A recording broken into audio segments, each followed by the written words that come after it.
So, when it comes to the Chao races themselves, you'll only have access to the beginner races here. But again, if you're playing this on GameCube, and you have multiple memory cards, multiple people over with multiple Chao Garden save data, you can have multiple people have their Chao compete against one another in local multiplayer, if you so wish. I think the local multiplayer is still there technically, but in the battle menu, as far as re-releases are concerned. But, whatever. Anywho, upon entering the Chao races for the first time, you'll only have access to the beginner races. Once you finish all the beginner races, then all the other races become unlocked. This excludes the hero races and dark races, because in order to unlock those, you have to raise a Chao until they become a hero Chao and a dark Chao respectively in order to unlock those particular races. So that's something to keep in mind. Anywho, as far as the stats are concerned, they're not any different versus what they say here. Swim means how fast and how efficiently they will swim. Fly means like how far they'll fly or glide across pits and other distances and things like that, and how fast they'll go when it comes to their flight time. Run is how fast they'll run, how far they can go, more or less. Power doesn't really come into play until later activities such as climbing and shaking trees. Stamina, we'll get into that in a minute. Now then, it's time to begin. As far as the beginner races are concerned, there are 4 activities: Cram Pool, Stummo Valley, Mushroom Forest, and Block Canyon.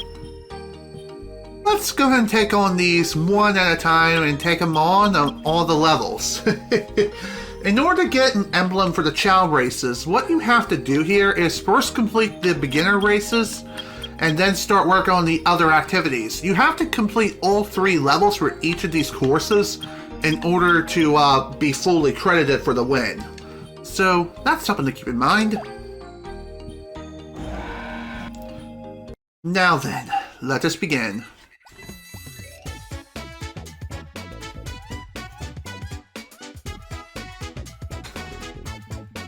The beginner races really aren't anything all that substantial here, so having low stamina is not the worst thing ever, because the beginner courses are really, really short.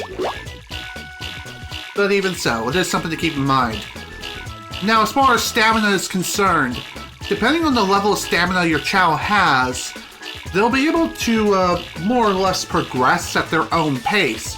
Over time, the stamina meter will decrease, but if you manage to push, or if you push the A button, you'll cheer your Chao on and give them a small burst of speed at the cost of a little bit of their stamina. However, if you go too fast or more or less expend the stamina, then your Chao will become incredibly tired and slow down considerably. So try not to expend all their stamina if necessary.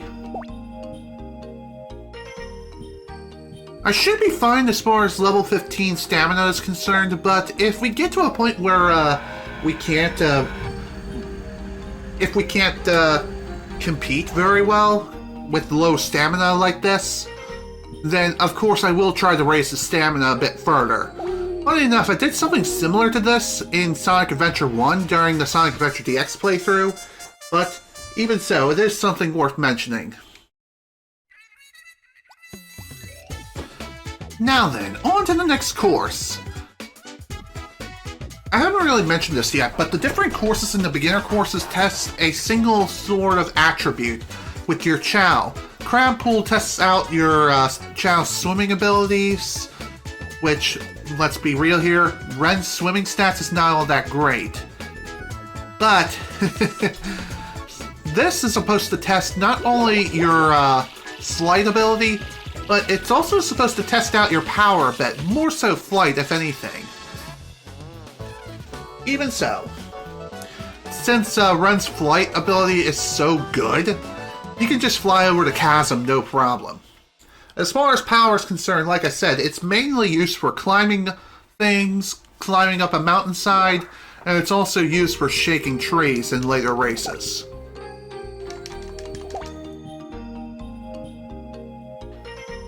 I think by the time we finish all the beginner races, we should be able to reach the 3-hour mark, but we'll see. And if not, then we'll do another sort of short series of races, if we can.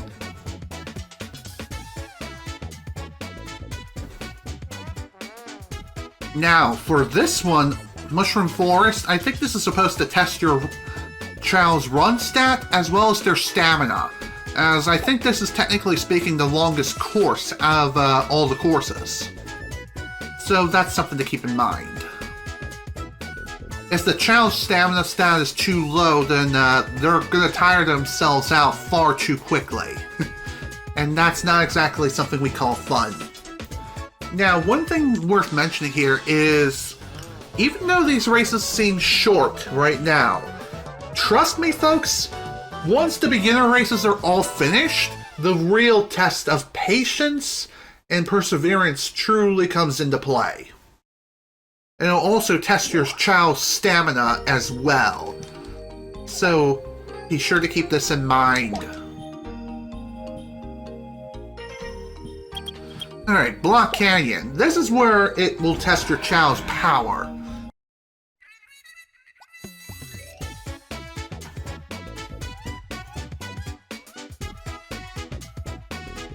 I also just realized I never really looked at Akechi's Chao type after he evolved.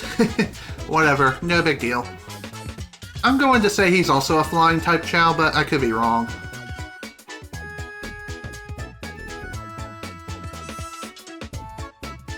That was easy. Less than 10 seconds.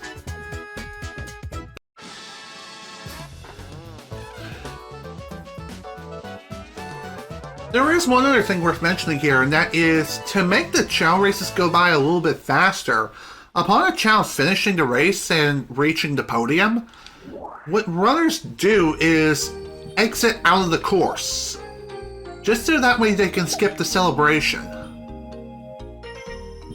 Just keep in mind that in order to receive the emblems for the respective races, once you finish a level for a particular Chao race, you do have to let the animation play out. Now, it seems like you don't do very much as far as the races are concerned, and to be honest, you really don't. It's just the additional levels. The only thing you have to worry about here is just the higher the level that your Chao is competing in, the more effort the other Chao and other things are going to be competing against you. So keep this in mind.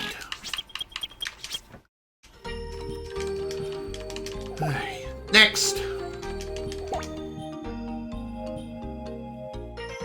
To know whether or not a Chao has successfully finished the race and won it, so long as you see your Chao on the podium just after the white flash, then you can select Exit Game and return to the menu, just to make things go by a little bit faster.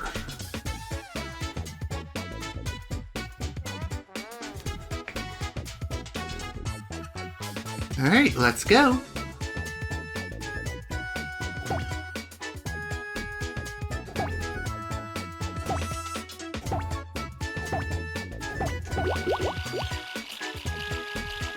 Neat. Alright, next.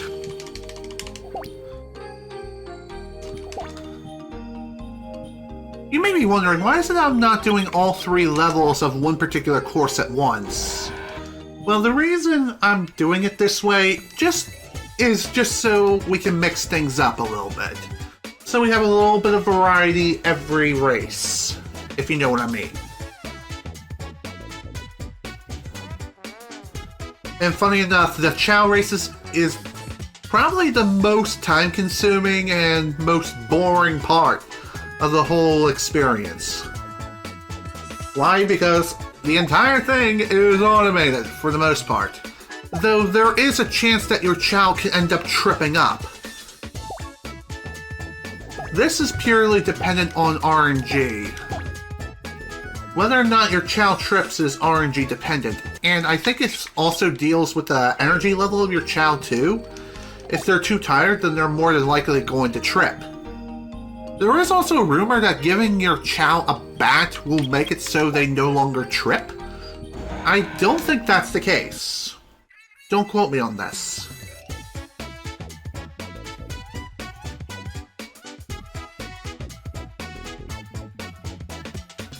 Alright.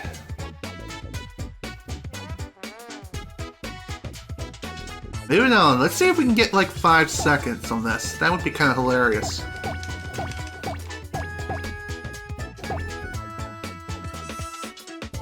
Not quite, but no big deal. Alright, time for level 3. The level 3 variants of all these activities here, or these races, will definitely be testing your Chao's might. Not to the extreme, not yet. Not until way later, in later races. Just saying though.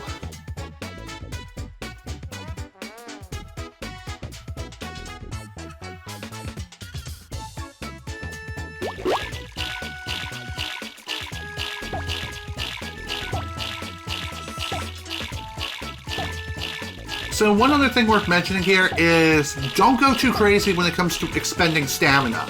Not unless you're in a desperate situation. Okay, crab pool is done. Let's see what we win.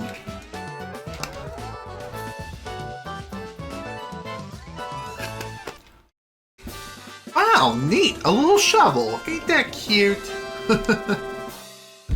Upon finishing the max level of any of these Chao races, you will be awarded a little prize that your Chao will be given. These prizes,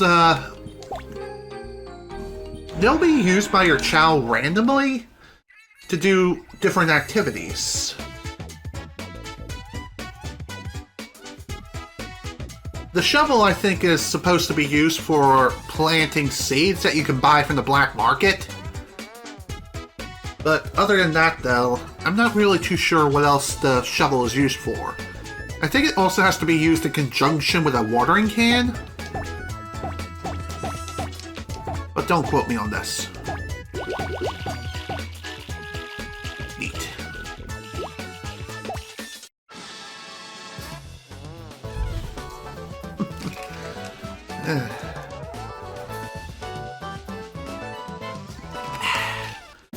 Speaking of the watering can, that's exactly what we got as our prize.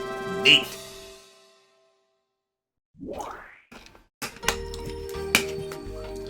As far as the prizes themselves, they don't really contribute all that much.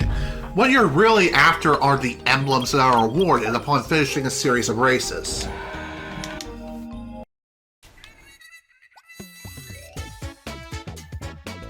Alright. On to the next one.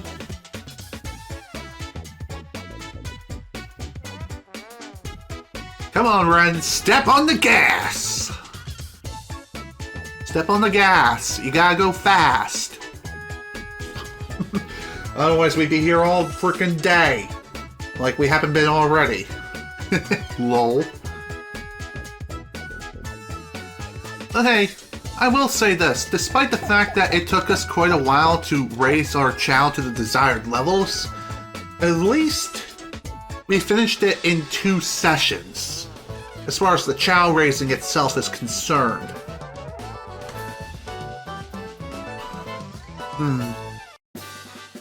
Aw, look at that, it's a rattle! I think once in a while a Chao will pull out a rattle and just shake it around just to entertain themselves. It's cute, but nothing too crazy. Now for Block Canyon.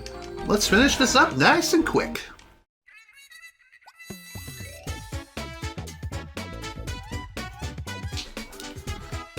Like I said, once we finish all the beginner races, this is where everything starts to fall into place.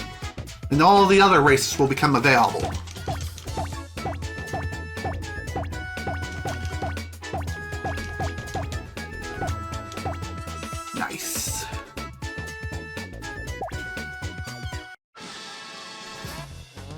Also, another thing worth mentioning here is, depending on which Chao finishes a series of races, they will be awarded a little medal of sorts.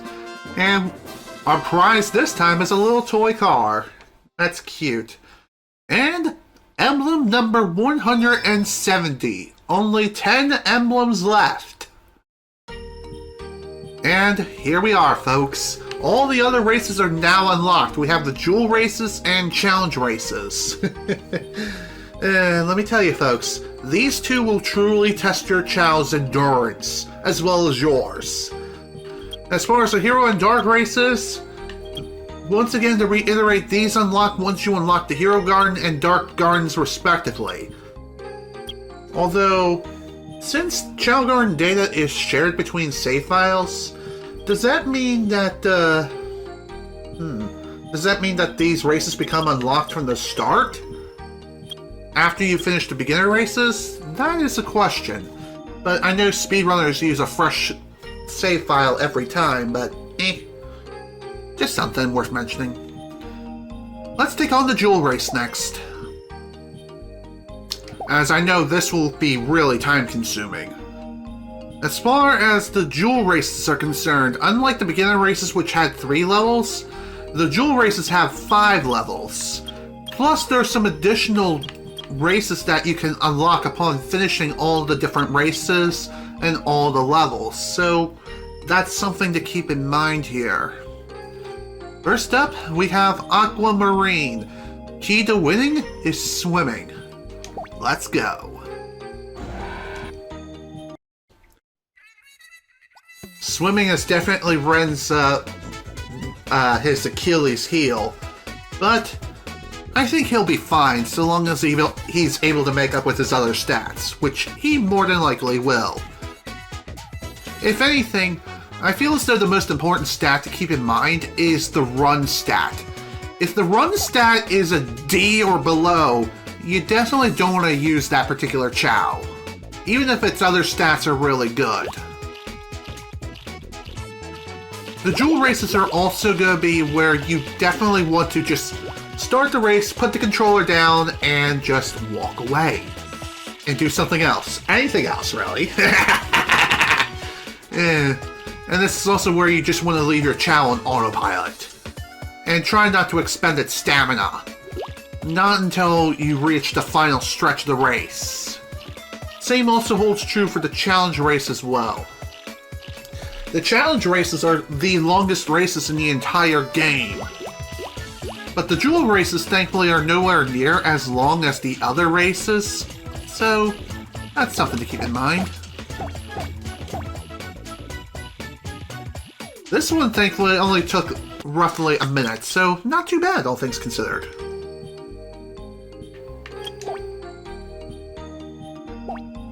Okay, on to the next one. We have Topaz. Let's go. I'm not sure what the key to winning this one is. I really should try reading that hint that is displayed down below just before a race begins. If I have to guess, this one is power. Yeah, power is the key to winning this one.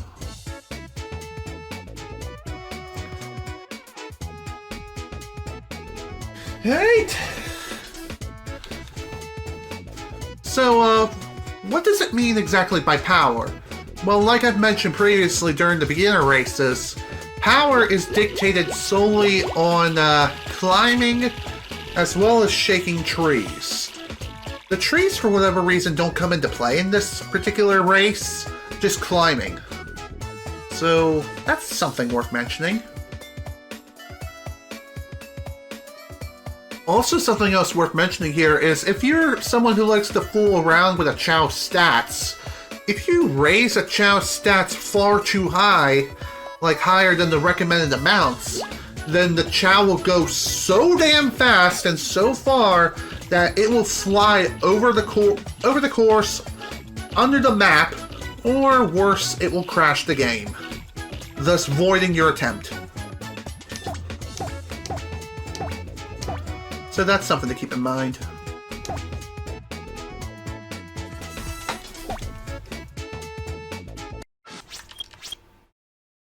Okay, that one is done. On to the next one. As far as whether or not I'm going to be doing all these jewel races today, it really solely depends on how things go. Okay, what's the key of winning this one? Don't know. Don't know at the moment, but we'll find out soon. I think for this one, the key to winning is endurance, in other words, stamina. Yeah, it looks like stamina is going to be the key to winning this. One more thing worth mentioning here is, I'm not 100% sure, but I feel as though one of your stats also dictates a Chao's intelligence.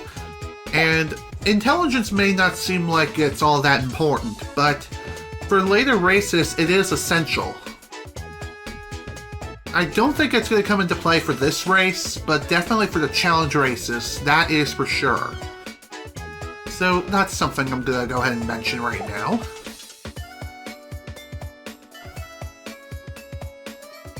As far as which stat increases intelligence, I'm not 100% sure which one it is. Just try them all! But as long as you max out all 4 of your Chao's primary stats, it should have the intelligence of Dr. Eggman and Tails. In other words, it will be a freaking mad genius. And intelligence really shouldn't be that big of a factor. Correct me if I'm wrong, but I feel as though certain RNG elements are also dictated by your child's intelligence. And again, probably not. Yeah, I don't think so. Next. Oops, wrong race. Don't need to go back into the beginner races now, not unless we want to demolish the competition again.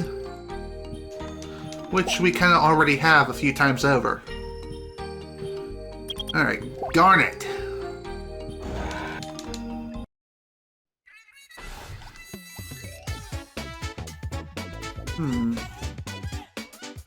As far as the key to winning the Garnet races are concerned, guess we'll find out in just a moment. If I have to guess, this one is testing both flight as well as power. Well, more or less power, if anything, yeah. It will most likely test power. Power is the key to winning this one. Funny enough, if you're someone who is a bit, if you're someone who has really bad luck with your Chao, one thing you could do is raise multiple Chao and make them specialize in one particular field that they're best at, and just swap out the Chao as necessary. But really, that's not the most efficient way of going about things, and that would take forever. Excuse me. So, again, having a neutral Chao just being able to do everything all at once is just the best way to go.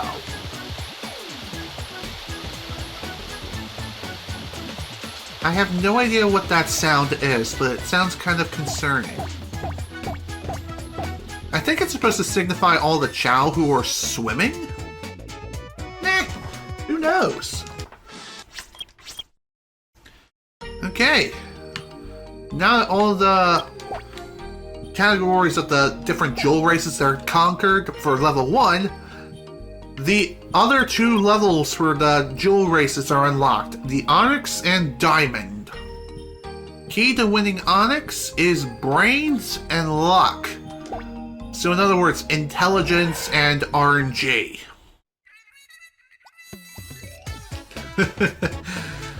Hopefully we won't lose the run to RNG on this course. But for level 1, this should be fine, even if we do get bad RNG. But intelligence really shouldn't be a concern whatsoever. And this is where the first part of the luck factor comes in. The Jack-in-the-Box. Of course. If a Chao gets surprised by a Jack-in-the-Box, they'll be knocked down for quite a while, and they're going to have quite a time trying to catch back up to everyone else. But thankfully during that time the child's stamina will not be going down, which is pretty nice. Again, so long as Ren is able to catch up to everyone else, even if he gets bad RNG, it's really not a big deal.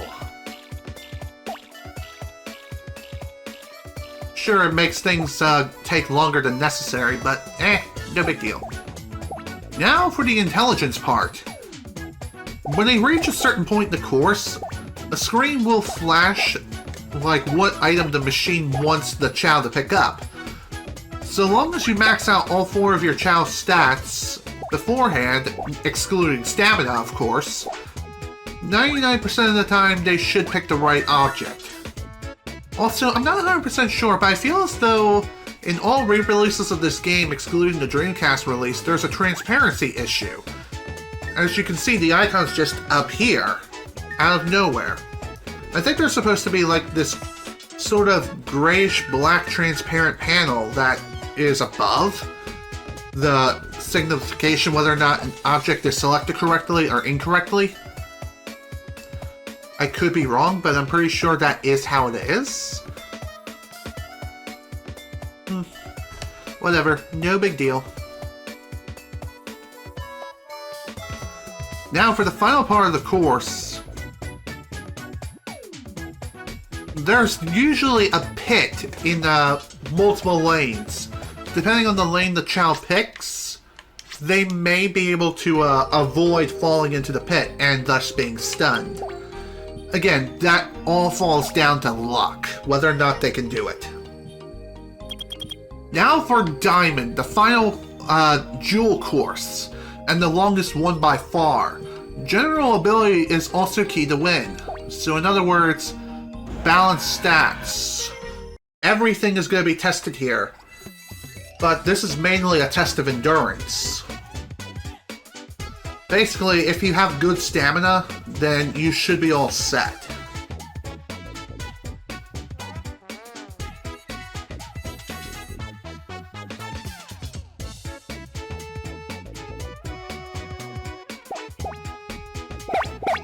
Hello Shawaria, welcome to the stream, glad you can make it. You're just in time for some nice Chao races. We finished the Chao racing, as you can tell. We've managed to evolve Ren into a neutral Chao, Akechi into a dark Chao, and Futaba into a hero Chao. And not only this, we maxed out all of Ren's stats, all of the important ones, which are Swim, Run, Power, and Run. Stamina is up to level 15, which that should be plenty. Keyword is should.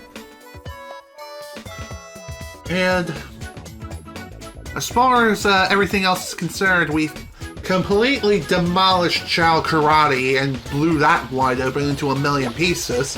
It was like a complete slaughter fest. Granted, we started with the highest difficulties first and foremost, but Ren was able to finish without too much of a problem whatsoever, which is pretty sweet. And when it came to the beginner races, Ren, of course, I've only checked my bank account once today, so I guess while I'm at it, while Ren is doing the Chao race, let me check it right now. And to answer your question, no, I have not gotten it yet.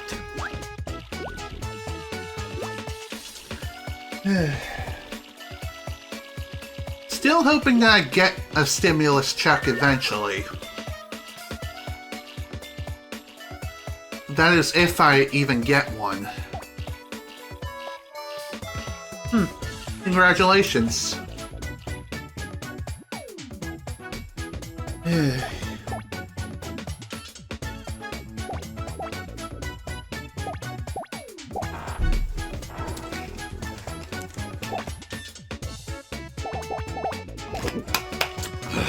Excuse me.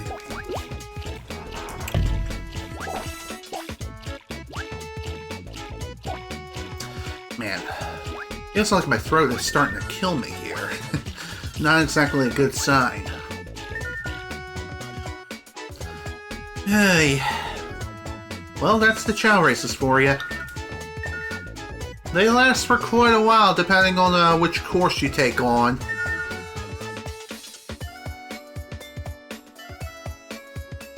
One more thing worth mentioning here is... Whew, wow.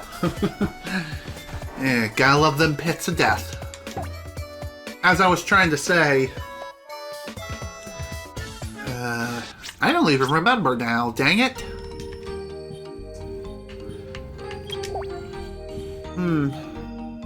Whatever, no big deal. We'll worry about it later. On to level 2, Aquamarine.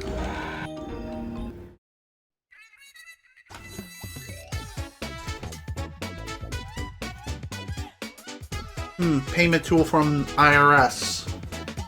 Funny enough, I tried looking into it from the IRS, but it said for whatever reason the information wasn't available, so it seems to signify to me that I may not qualify for this one, which is really dumb and stupid.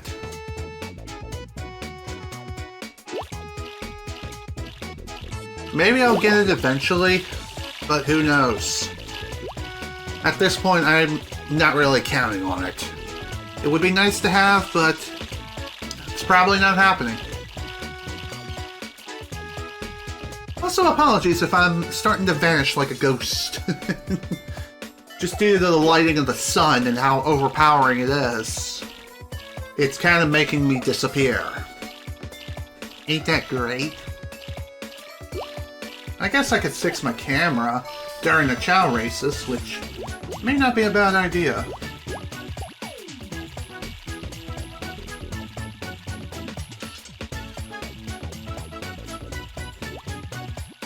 Alright, that's better.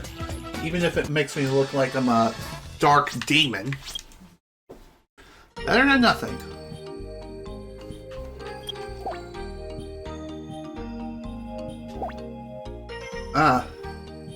Everyone gets that message. Just keep checking. Will do, my friend. Will do.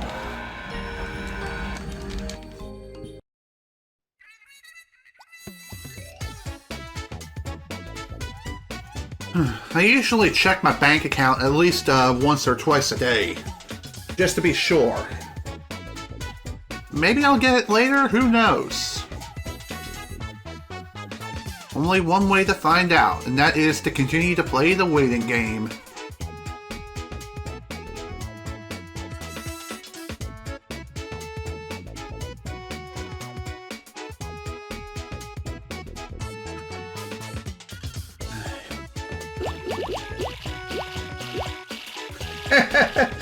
Hello games, welcome to the stream. Glad you can make it. And yes, Ren most certainly is indeed a speed demon. He's also one of the most powerful beings in the universe, lol. Because he completely demolished Chao Karate on all difficulties.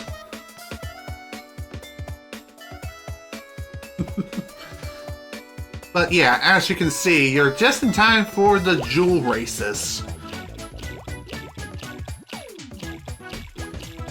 The income threshold? I should be. I mean, I'm not working right now. The only thing I'm getting is Social Security. And my mother and I put our Social Securities together to pay the bills and just pay for food for the month.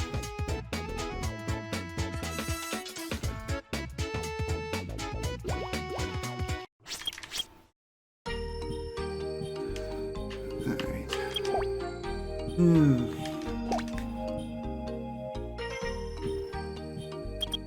Whoops, I selected the wrong race. Oops. Well, this is no big deal. If you accidentally select the wrong race, just simply pause the game and exit. Let's try that again now, shall we?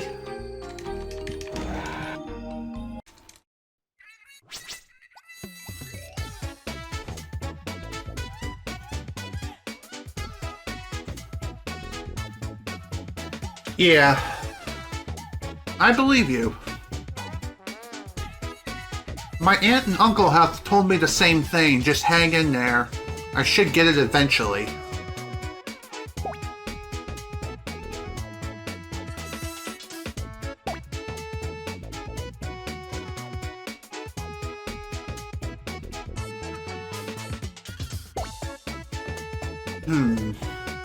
Now, what else to talk about at this point in time? Honestly, I really don't have much. I don't have a whole lot on my mind at the moment. I kind of talked about everything I wanted to talk about throughout the whole Chao raising experience. Which, again, thankfully this only took 2 sessions as opposed to scattering it throughout the entire playthrough. Oof. Poor thing. Gotta love losing the run to RNG, dude. What? Excuse me.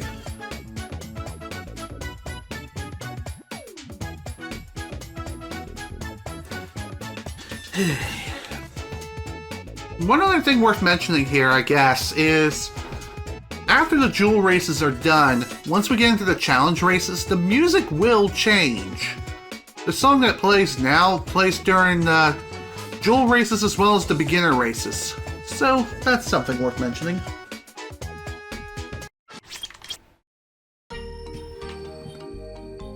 On to the next one.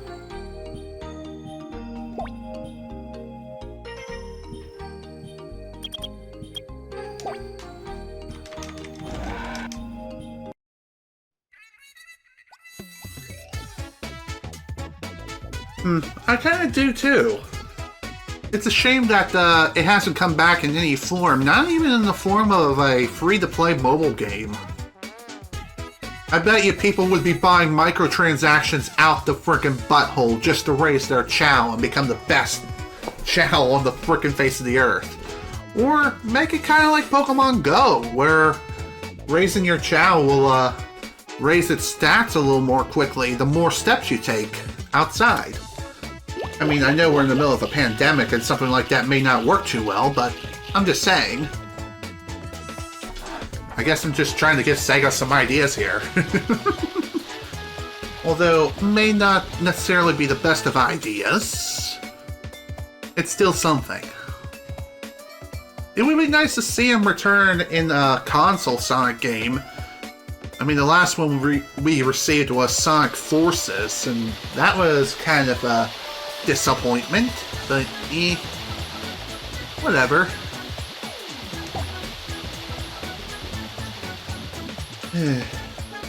Alright, come back soon. The fun's only just beginning.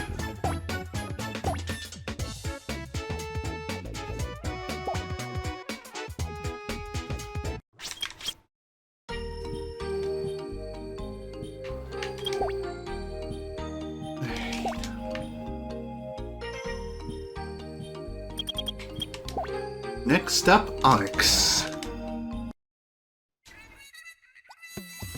The best jewel and the best Pokemon, said no one.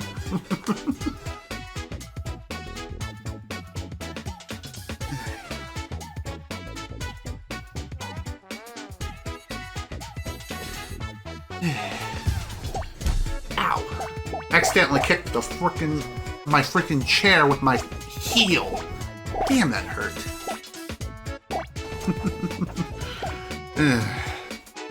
Thankfully, it seems like this race will not take 2 frickin' minutes this time around, which is nice. One thing I kind of wonder is, depending on the type of Chao your Chao eventually matures into, does their running animation change? Like, will they do the Naruto run if they become a speed-type Chao or something, if that even exists?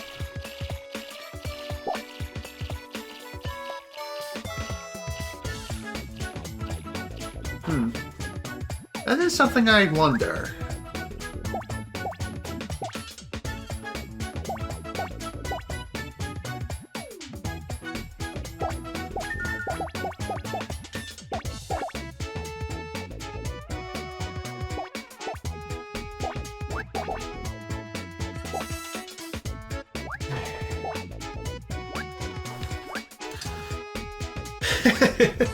I wonder if I should try to do something meme-like. I know the reading of the entire B-movie script was a meme that existed several years back, But honestly, maybe doing something like that now may not be a bad idea. Probably not in this session, but maybe I'll read something. Maybe I'll read something, maybe even a Stephen King book or something. Who knows? Then again, maybe doing something like that is a bad idea and would probably result in a copyright strike, which is not something that I need to do. That's not something that I need. Nor do I want it. Just saying. Of all the things to read. I wonder if reading something can give you a copyright strike. Who knows? I mean, listening to an audiobook might.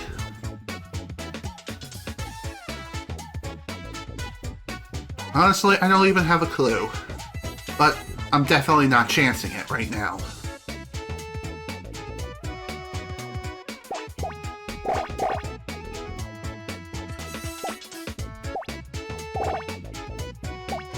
Yay, no bad RNG this time. Yippee. Oof.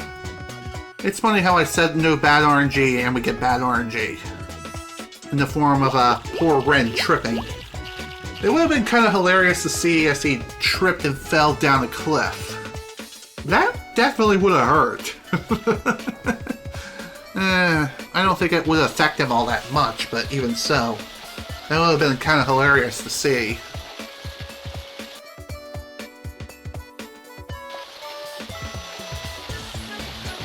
Also, one thing I will mention here is more than likely we are not going to be finishing all the Chao races in this session. Definitely not. Especially considering that the Diamond race is the longest race out of all of them, lasting at roughly 3 minutes, depending on the RNG you get. Even so, just saying. Also, since Ren is able to take on a course like this without expending all of his stamina, this should signify to me that his stamina level is more than sufficient enough for the challenge races. Keyword is should.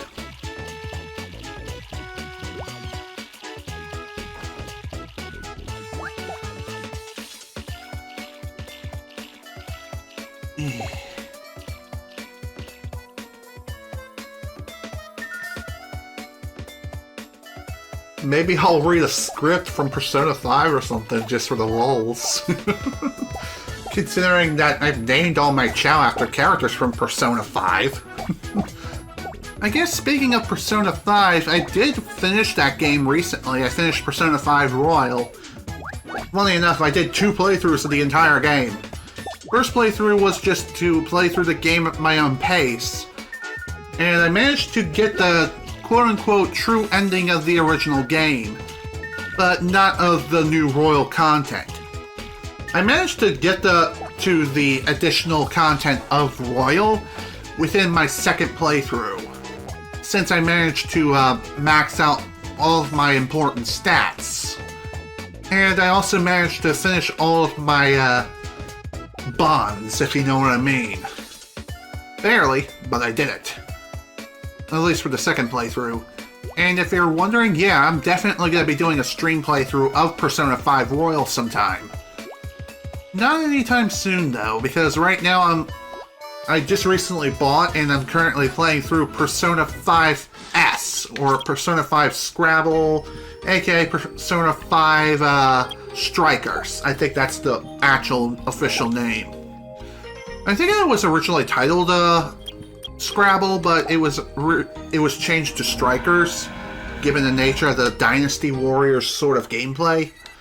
Even so, just saying.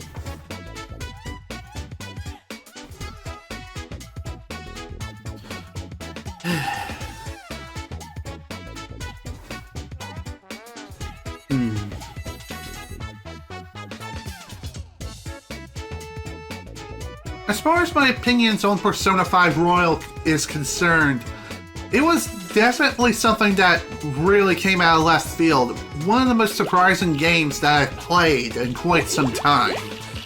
It really caught me off guard, like about as off guard as Tomb Raider Definitive Edition did on PS4.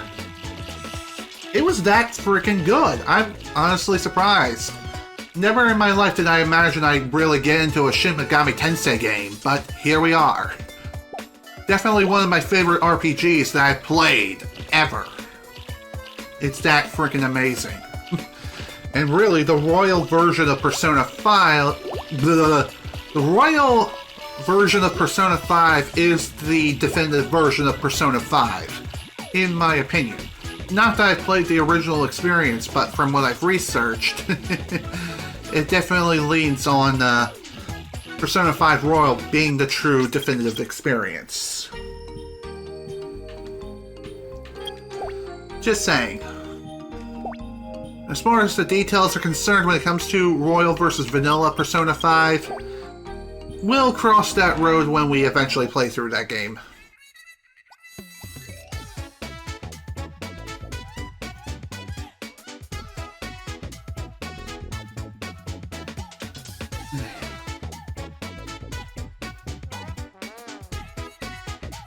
Perhaps if we manage to keep up this pace, maybe we'll be able to finish at least one part of the jewel races, or maybe even two. I mean, we're 2 hours and 47 minutes into the stream right now, but even so, maybe we'll be able to finish at least one class, but we'll see. Considering that the diamond race is the longest race out of all the jewel races, it wouldn't be surprising if it takes a while before we even reach the max level of all the jewel races. But I know we'll definitely finish that up within the next session for sure. But as far as the challenge races though, that's gonna be a task and a half, for sure. Like I've mentioned previously, it will be testing your Chao's endurance. 100% for real. Just an FYI.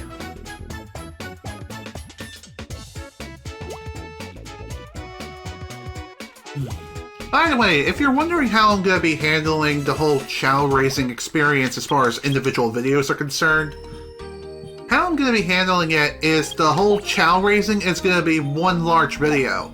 Granted, it'll be spread across multiple sessions, meaning 2, but it'll be one long video. And Chao Karate will be another video, and finally, the Chao races, all of them, are going to be one gigantic video. Just saying. The Chao races are definitely going to take a while, but at the very least, we still got plenty of time yet and plenty of footage to gather before we can make such a monstrosity.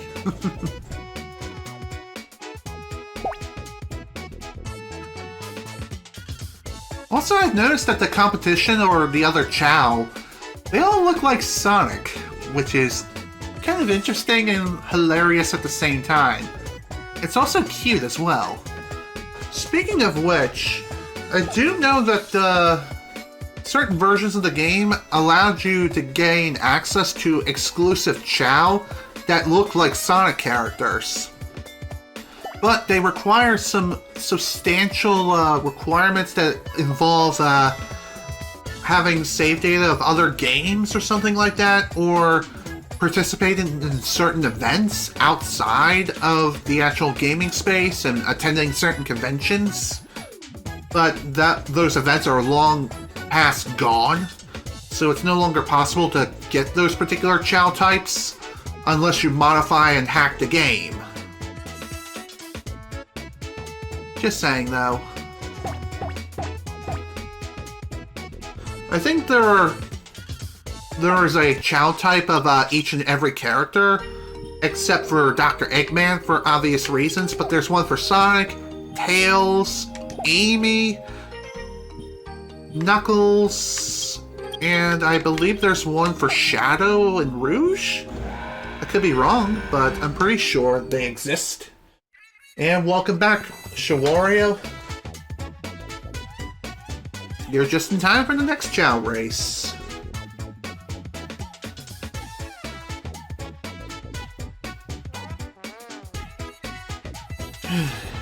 Alright, let's get to work.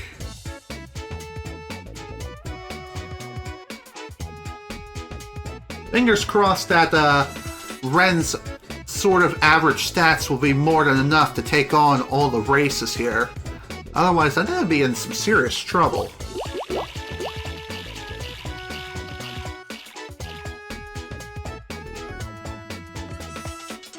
Although I think when it comes to stats, so long as they're at least a C rank, you should be fine for most of them. Swim, you could get away with a D. Same with Run as well, but Run, having a Run D rank, you're gonna have a pretty bad time. I mean, it's still possible to win all the Chao races with a Chao who has a rank D in Run, but even so, it's just rough. A lot rougher than it needs to be.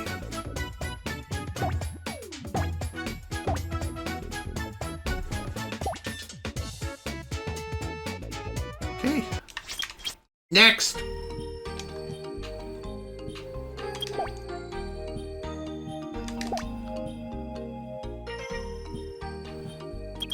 Onyx level 3. I think by the time we reach the 3-hour mark, all the jewel races will at least be finished when it comes to their level 3 counterparts. But levels 4 and 5 are going to be where the real test begins. Which, of course, they along with the other Chao races, will at least be started in the next session.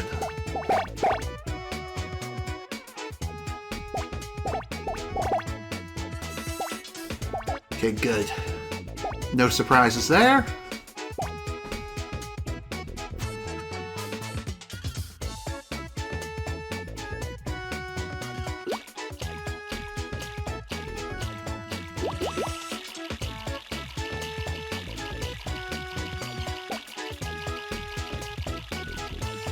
One other thing that really helps speed things along when it comes to the Chao races is that on Xbox 360, PS3, and of course Steam, the load times are significantly faster.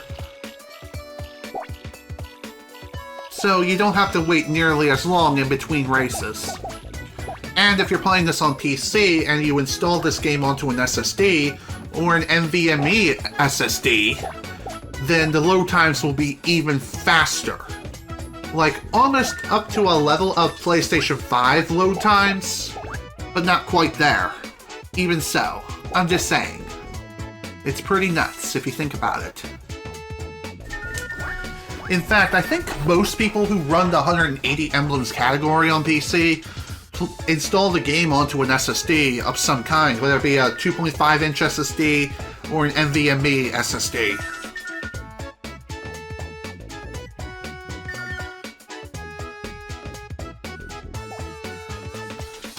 Just saying, load times does give you a pretty big advantage when it comes to speeding up load times and just being able to proceed onward, if you know what I mean.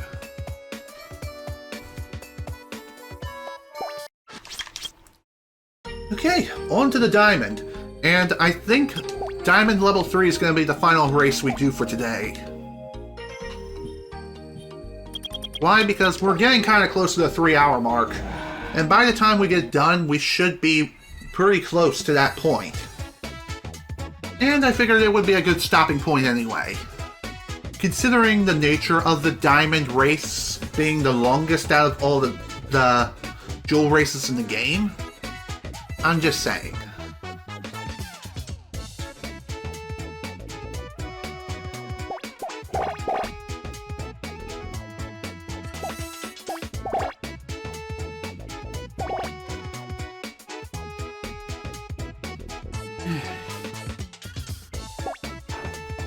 It is kind of interesting to see that the current record for our Diamond run here is almost 3 minutes for the entire race. I'm not sure what the individual world record is for this race, but I'm gonna guess it's probably roughly 1 minute and 45. I never actually looked this up. In fact, I don't even know if this is measured on speedrun.com or not. Maybe, maybe not. I mean, there is always the possibility that your Chao could be modified, so that's why they don't measure those individual levels for the Chao races, but who knows? Your guess is as good as mine at this point.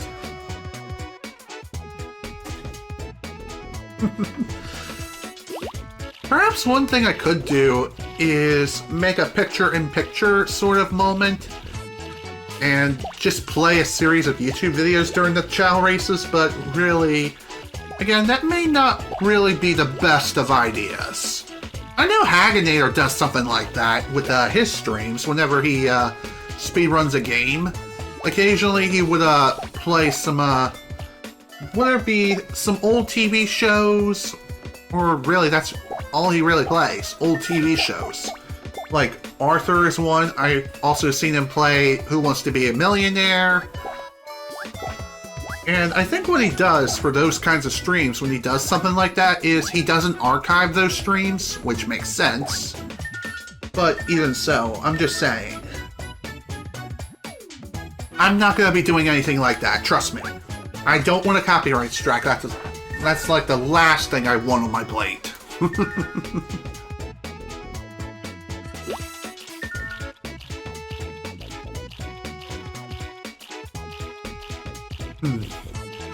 And even though it would be kind of fun to like play random YouTube videos and stuff, depending on the user, they may get all antsy and be like, "Yeah, you're playing my content, monetizing it? Yeah, screw you, copyright claim me." Again, not gonna chance it here. I'm kind of spitballing ideas here and there, you know what I mean? How the hell did he fall down that pit? That's just weird. Alrighty, I think that'll do it.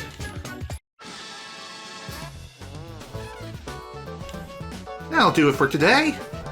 We still got a long way to go when it comes to the Chao races. We're not even close to done yet, folks. There is still a very, very long way to go until we reach the finish line of the Chao races completely. As far as how many races we have left, there's 1, 2, 3, 4, 5, 6, make that 12 for the Jewel races, and the Challenge races, there's a lot more in store. Same with the Hero races and Dark races as well. So, yeah, like I said, we still got a long way to go before we can finish this whole playthrough completely. And when I say long, I don't mean like super long, like JRPG kind of long, but long as in maybe 1 or 2 more sessions before we finish the whole thing. But that's just from my observations as of right now. I also forgot to change the theme for this session. Oops. Well, whatever. We'll change it in the next session. How many emblems do you have? So, anyway, as far as emblem progress is concerned, like I said, we only have 10 emblems left. There's 3 for Kart Race, 3 for Boss Rush, and 4 more for the Chao races. And getting the last 4 emblems are gonna be, or the last 4 emblems for the Chao races is gonna be the most time-consuming part of this whole playthrough. At least as of right now, but that's just from my experience. Anywho, let's go ahead and end things here for today. This is General Snivy with the Sonic Adventure 2 Battle Playthrough. Thank you all so much for watching, and if you were able to attend the live stream live, thank you for attending. And I hope you enjoyed the stream for what it was for today. Next time, we got more Chao races to take on and claim the crown for.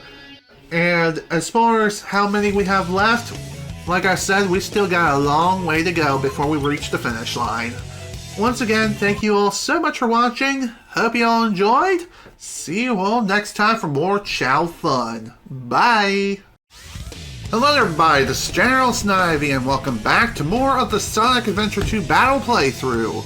Last time we finished the Chao raising completely. All of our Chao children have evolved into their respective forms.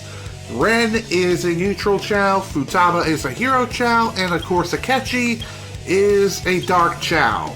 And after the Chao raising was finished, we then took on Chao Karate, and Ren completely demolished the competition.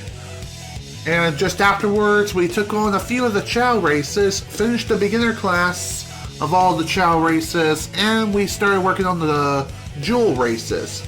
And managed to finish most of the Jewel races. I think we're up to level 4, if not level 3 for everything. I can't remember which for sure, but regardless, we're going to continue the Chao races today. I'm not too sure if we're going to be able to finish them all today, but fingers crossed things go well. So first off, before we get started, let's go ahead and change the theme one more time. Change it to Rouge. Why? Because we haven't seen her lovely face yet. Lol. Not. Well, no, we just haven't selected her as a theme yet. So, might as well. She is technically the last of the 6 initial themes you have unlocked, so it only makes sense. Now then, time to return to the Chao world and continue the Chao races. Let's go. The Chao races, believe it or not, you can enter it with anyone you've unlocked the Chao world with.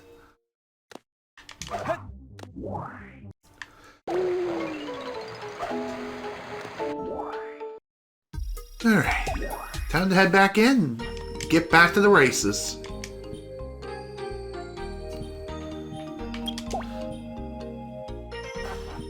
Alrighty, Ren. Time to stretch those legs and get ready for some fun. Okay, so we reached level 4 on all the Jewel races up to this point. I'd say that's some pretty damn good progress. Now then, let's finish the Jewel races and get ready for the next one, the next series of races. This is gonna be fun. Let's begin. And once again, this is all gonna be automated. So, might as well sit back, relax, and enjoy the fun. Excuse me.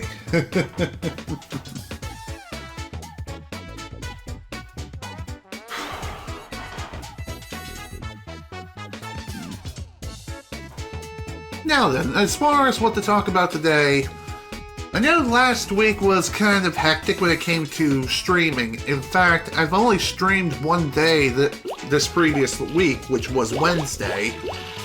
And the reason why was because I had a lot of personal things come up in my real life, which took priority over streaming.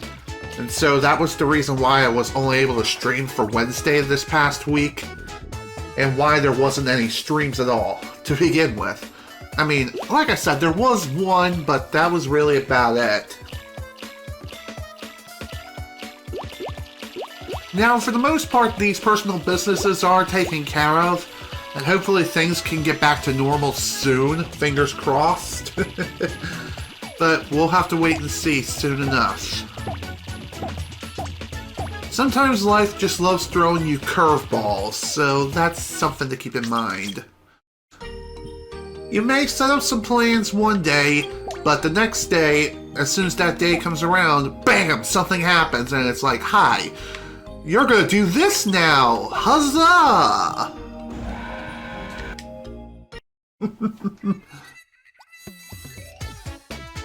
Funny enough, I did intend on streaming like this past Friday and Saturday as well, kind of.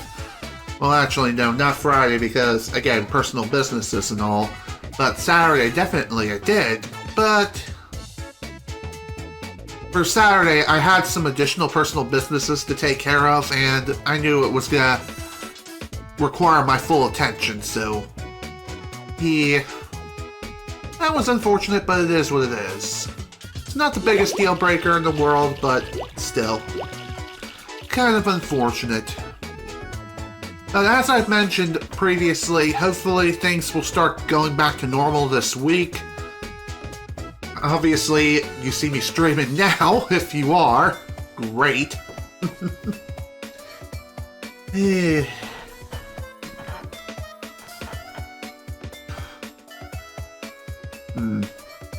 I know I've yet to learn Banjo-Tooie, and I still plan on learning Tooie sometime in the near future. But I'm kind of conflicted on which category I want to go for. I know I've said that I'm interested in learning any percent no DCW / big clips, But now I'm kind of looking into maybe learning Hundo instead. But the thing with Hundo is Canary Mary. Oh my. I mean, during the playthrough, it was a massive pain in the ass to race her. And this is just with a regular controller. Granted, at the time, I played on N64, and I had, technically speaking, I have a turbo controller, which I used for the playthrough, but even so, I didn't use the turbo functionality because I wanted to try doing it legit. Which I did, but of course I had to pause throughout the entire race several times over. Just so that way I can give myself a break and just work up the strength to do another burst of button mashing. I just wonder though, how is it that runners are able to race Canary Mary without turbo controllers, if they even do? Do they use it? I have no idea. Honestly, I probably have to ask someone like PG or even someone like Nade the Great if they use turbo controllers. Probably not, but who knows? Honestly, I just have no idea how that even works. Maybe they practice Canary Mary and just be, you know, they get good at button mashing like frickin' mad and do it for a frickin' marathon. I mean, seriously, for anyone who's played Banjo-Tooie knows what I'm talking about. And this is especially apparent during the second race against Canary Mary in Cloud Cuckoo Land, or whatever the hell the name of the place is called. But even so, just saying. When button mashing, my lord. During the second race for the Cheeto page, that is really something else. What I mean by this is, you're gonna be mashing the frickin' A button for several minutes throughout the entire race. Let me tell you folks, that's not exactly a fun time for anyone. Especially for a filthy casual like me. That's for sure.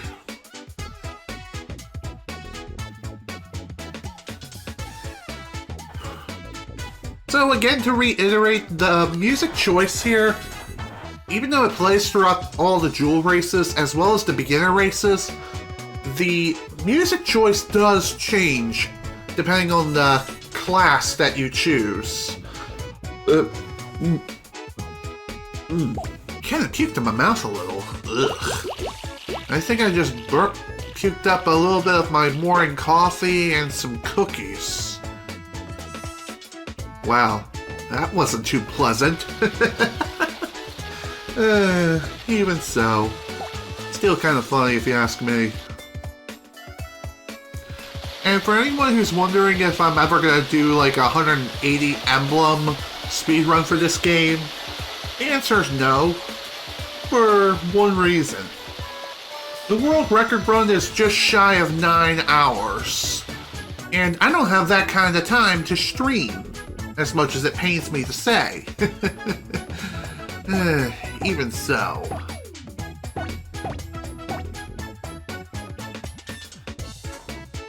I mean, it is what it is. What can I say?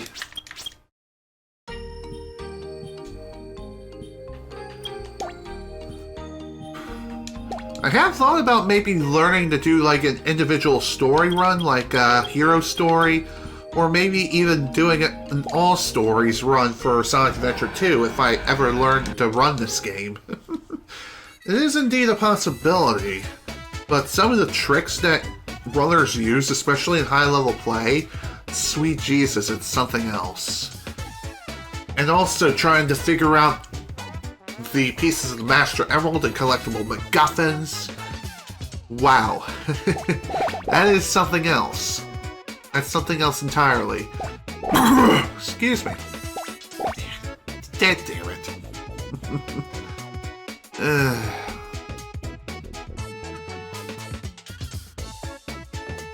Alright. Hopefully Ren will be able to make up for lost time here. I mean, if not, then, oh boy. This is gonna be rough. Even though, Ren's swimming stat is his worst stat, he does make up with a decent run stat all around. Hell, all of his other stats are really good, too.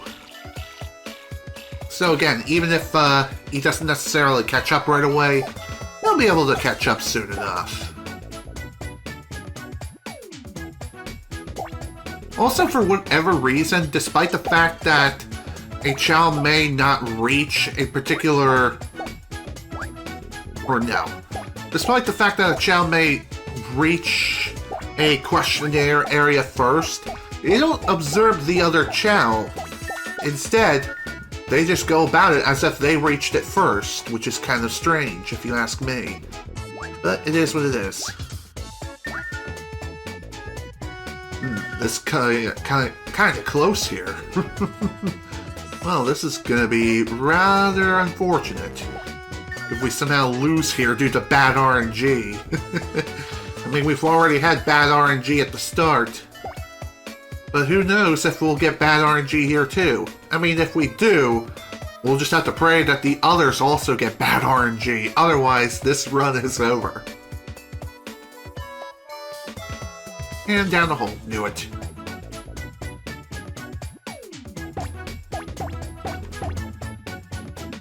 Gotta say, we did cut it kind of close there. But thank God the RNG was on our side, because Ren was able to recover fairly quickly. That and also some of the other Chao also fell. So, all things considered, that was pretty good. Could have been worse. And the fun is only just beginning.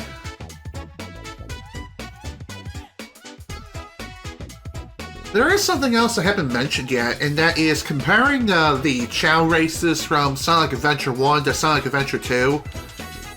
Even though the Sonic Adventure 2 Chao races are a lot longer, they're honestly better in my opinion, because even though it takes place on a singular course, kind of,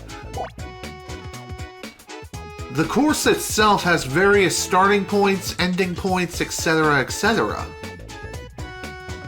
But even so, it really isn't that bad. Even the longest courses in the entire game take place in a singular plane. But, again, all the Chao follow the same route every time. So, that's something.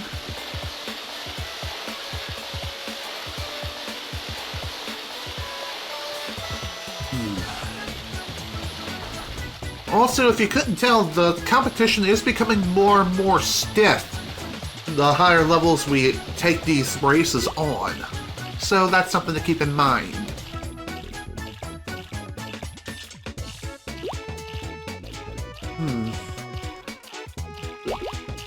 I think I've also mentioned previously that I might consider doing some reading when we get to certain points or certain races. I didn't pull anything up, unfortunately.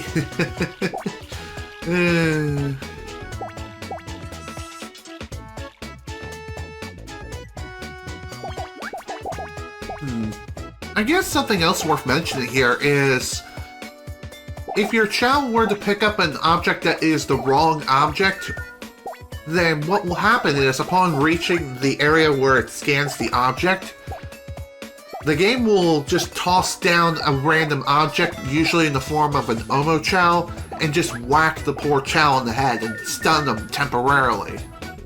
They'll still be able to move on, they're not disqualified or anything like that, but even so. As you probably heard right there, there was the wrong indicator. This usually occurs if a Chao picks up the wrong object or if they were the last to arrive in the area. Just saying.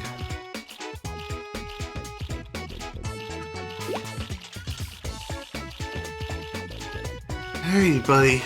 We're almost done with this freaking race. And we still have all the level 5s to go.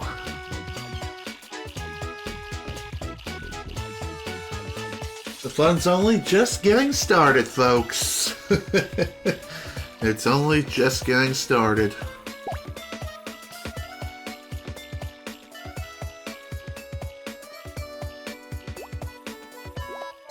There we go. All level 4s are done. Next! Time for the level 5s.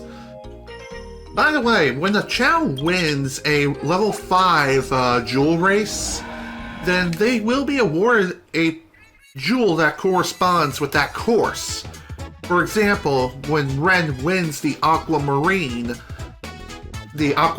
level 5 race, then he'll be awarded an Aquamarine to wear on his chest proudly, like a medal. Now let's see if he'll be able to blast through everyone, which he should, thanks to his excellent run stats and fly stats. I mean, it's not the most excellent thing you'll ever see, because true excellence is only awarded to those that have pure S ranks all around. But I'm just saying.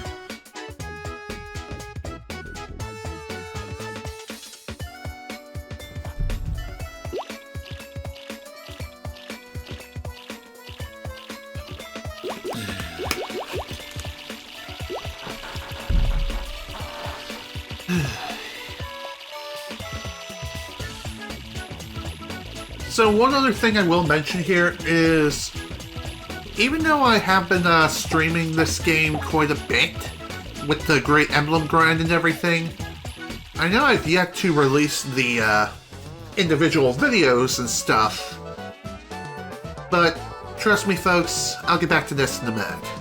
Anywho, for winning the Aquamarine course, we got ourselves a little Sonic doll. And it looks kind of depressed, which is kind of sad. And also interesting at the same time. I bet if Sonic saw that, he'd be like, ugh. He'd probably give it a look. A bit of a weird look, but whatever. Alright, next! Back to what I was saying earlier, even though I haven't necessarily released the individual videos yet, I do plan on doing so after everything is all said and done. I believe I mentioned this at the very beginning of the Great Emblem grind, when I was doing it on GameCube and all. Even so, it's still something worth mentioning. I've also been kind of uploading these individual videos in between sessions as well. Like once I finish everything, finish editing all the streams down and all that. I've been uploading the individual videos kind of in the background in between, and I've been setting those videos to private, just so I can release them on a scheduled basis at the right time. That way I'm not instantly overloading everyone's inbox or sub boxes, if they even view that stuff, that is. Even so.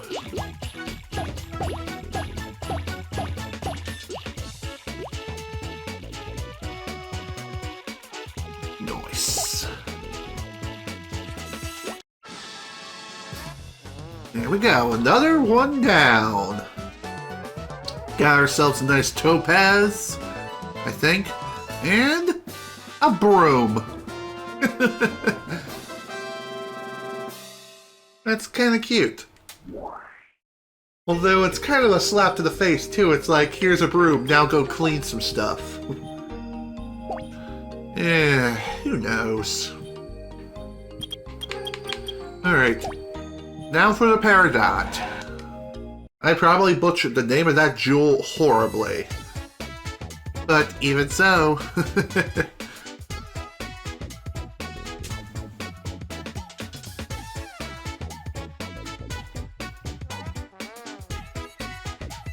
I will say this, so far it seems like all the Chao races have been going fairly smoothly. Now watch as I say this and everything starts to fall apart. Boy.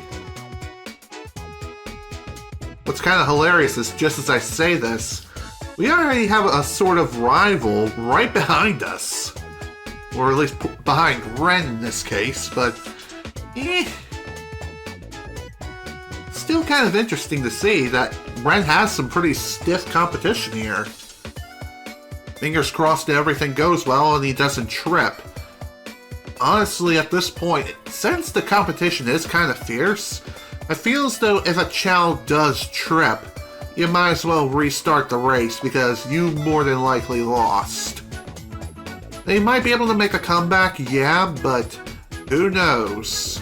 Especially if your opponent doesn't fall over. That is like the worst feeling. Okay. Right at the end, let's see what happens. Nice.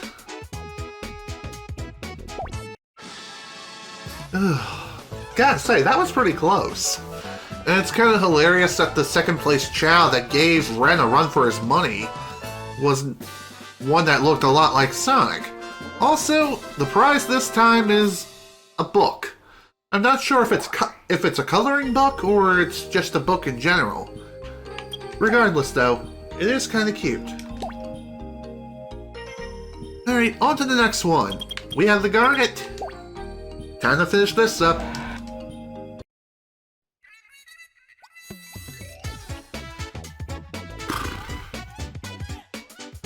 I think for this one, this should go a lot more... What am I saying? Everything's been going smoothly. So far, anyway. I know Ren has had a few trips here and there, but really, he's been doing well for himself, which is sweet.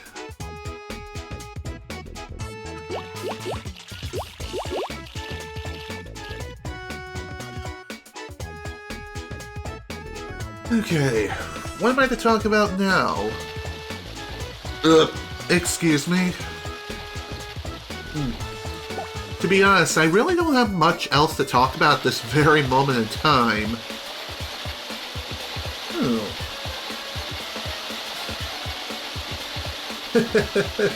Hello, games. Welcome to the stream. Glad you can make it. You're just in time for the finale of the jewel races. Thankfully, we're almost done when it comes to these. There's only a little bit left to go.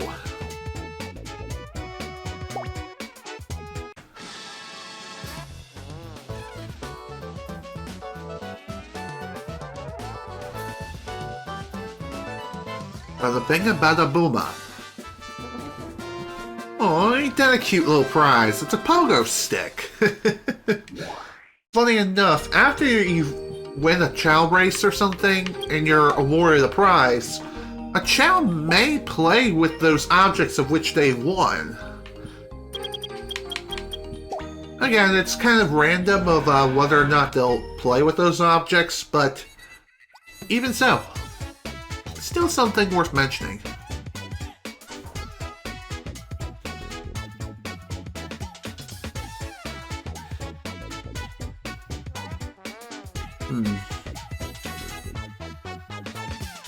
By the way, one thing worth mentioning here is the starting position of what your Chao is doing. Whether it be taking a nap or just standing, ready to go. As soon as the races begin, your Chao will start running no matter what. And unlike Sonic Adventure 1, your Chao will not just drop down and decide to take a nap. Seriously, it doesn't do that here, which is sweet. They're always awake and alert and ready to go. Of course, I think if their energy is low, then they'll have a higher chance to trip. Which, let's be real here, that's kind of lame. It's also kind of lame how that was a thing in Smash Bros. Brawl. But, seriously, remember that. Not a fun time for anyone.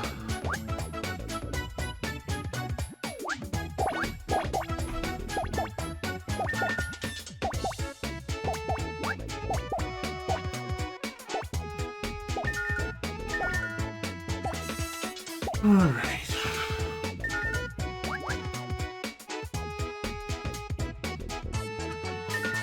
I seriously do wonder, though, what is the world record for individual Chao races? Outside of, like, modifications, of course. Who knows? Then again, it's probably not measured because of how easy it is to modify Chao in this game. Not so much on console, but definitely on PC.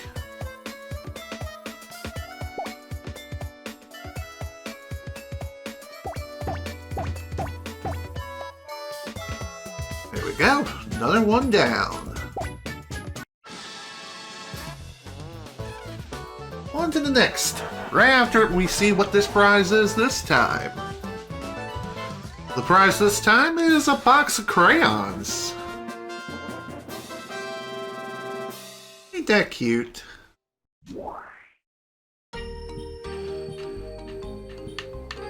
Alright, next. Lastly, for the jewel races, we have the final diamond race. Let's do this. I agree, Chao are adorable. And funny enough, you can raise them to look a lot like different Sonic characters, which is interesting. Although getting those kinds of Chao are really rare. But even so.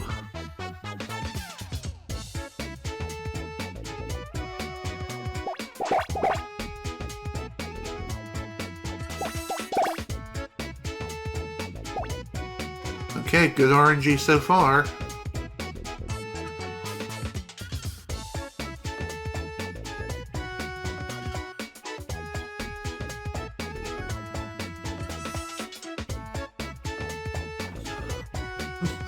Is it me, or are a lot of the Chao opponents behind Ren just...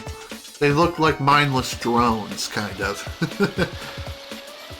In a sense, they kind of remind me a bit of how certain characters like Brock from Pokemon, more or less like the Pokemon anime, they have their eyes closed and yet they're still able to see. Bit of a weird design choice, but even so. It kind of reminds me of that at this moment.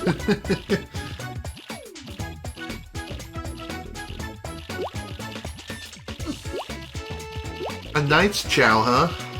Interesting. Funny enough, I think Ren is taking shape of a Knight's Chao. And funny enough, this was just done by pure accident.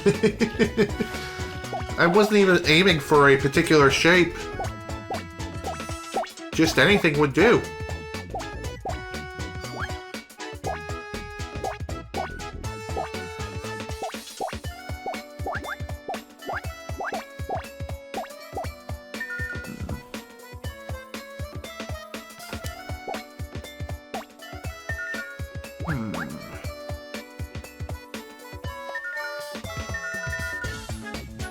So, is it me, but it just seems like to me whenever a Chao is running downhill, it seems to me that they're losing a few bit of animation frames or something.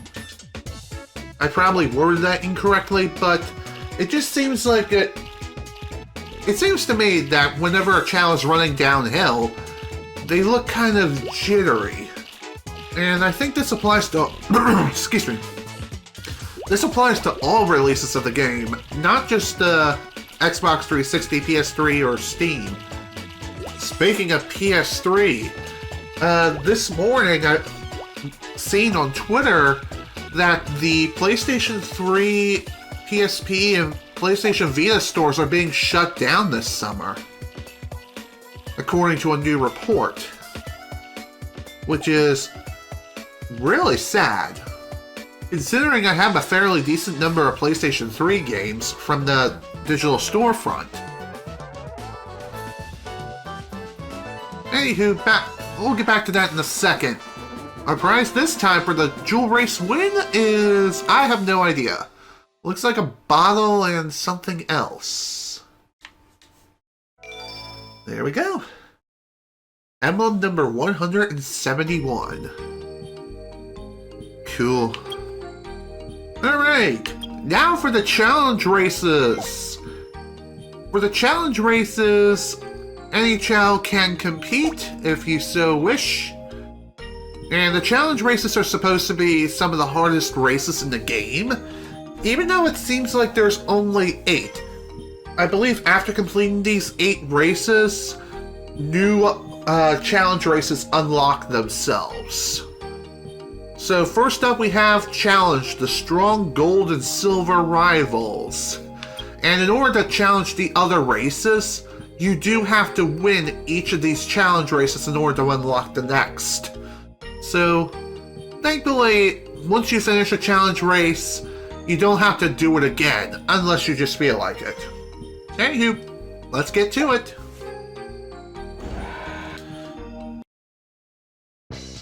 And this is also where the music changes, and honestly, this is probably the best Chao racing song in the game in my opinion.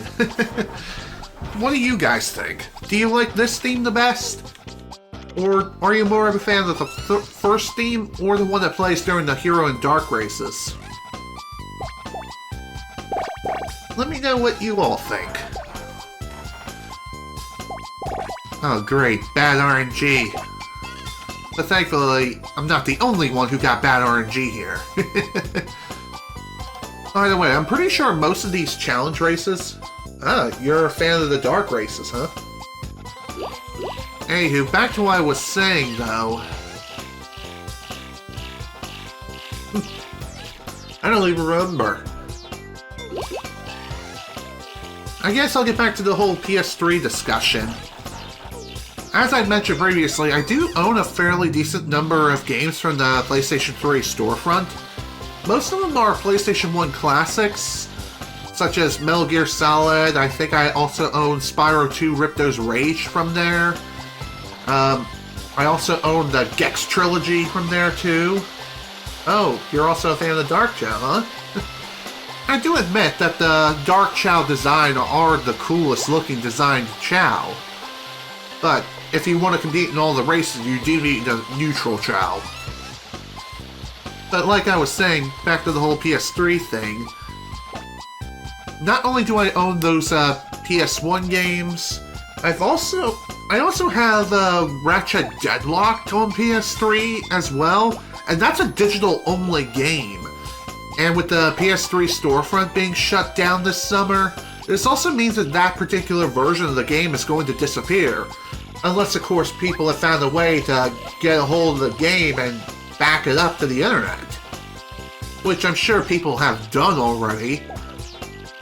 But even so, it is kind of interesting to see that the digital-only games like that are just going to be going the way of the wayside. The same sort of thing also happened when the Wii Shop channel was shut down years ago. Even so, it's still really depressing, and it's a grim reminder that an all-digital future is a terrible idea, because with just a flick of the wrist, like as if you're frickin' Thanos or something, all of your digital purchases and all the games that you bought digitally, gone. Like, gone like the wind, as if they never existed. Yeah. And since backwards compatibility is not really much of a thing for PS3 or PS4, or even PlayStation 5 for that matter, outside of PlayStation Now, it just... I don't even know what to say anymore. It's just really depressing that such a prominent storefront is being shut down so soon. At least according to a report. I can't say if it's really official or not yet, but it does seem very likely. And I think according to this report, there's going to be an official announcement. There's going to be an official announcement by Sony at the end of this month, announcing the closure of the PlayStation Store for PS3, PlayStation Portable, and PlayStation Vita. I don't own a PSP or a PlayStation Vita, but even so, still something. Alright, on to the next challenge. We have he returns. This is rather interesting. So, for anyone who's played Sonic Adventure 1, that black Chao down there is considered the most infamous Chao in all of Sonic Adventure and Sonic Adventure 2. I can't remember his name exactly. I think it was like charcoal or something? Regardless though, he's considered infamous due to the fact that his stats are really, really high, above all other Chao. And there's even a rumor that if you don't finish the jewel races before reaching this particular event, then you're just gonna get demolished every time by him and only him. I can't say if this rumor is true or not, because I've completed all the races in order. But that's all it really is. It's just a rumor. All part of the rumor mill.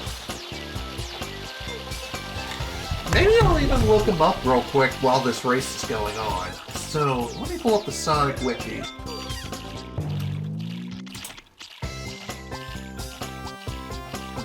Let's see here.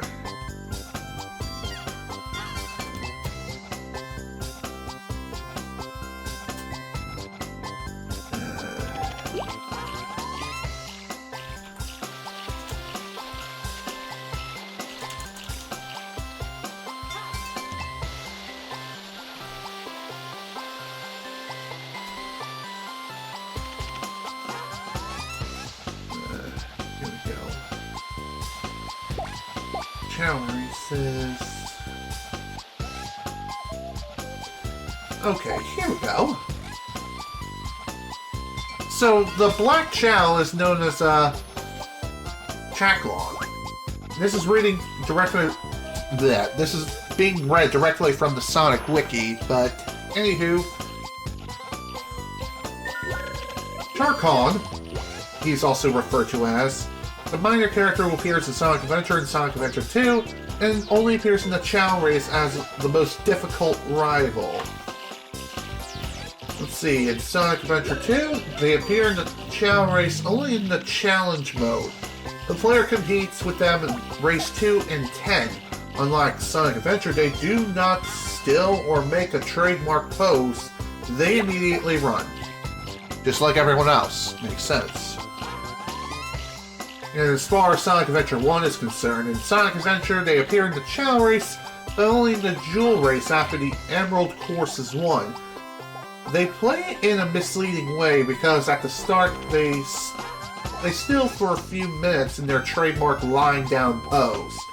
They will then run at an incredible speed, passing all their Chao rivals and win. Unlike the other Chao, Charcon always makes their trademark pose, while they still instead standing up. So that's kind of interesting. Okay. Though Charcolian is genderless, they were referred to him as male in Sonic Adventure 2. Makes sense. Okay, more trivia. In the Dreamcast version of Sonic Adventure, they have normal eyes instead of half-closed eyes. Never knew that. Let's see. Alright, on to the next challenge race. This time we're racing against nothing but Omo Chao. It's known as I'm Trying. You trying to be funny? You trying to compete against Ren's almighty might? Don't make me laugh. But then again, who knows?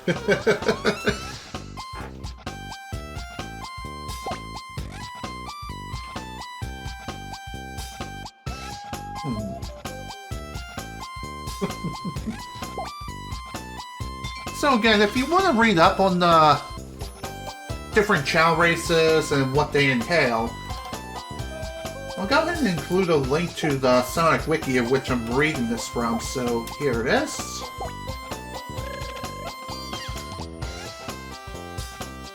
So if anyone's interested, feel free to take a look if you so desire.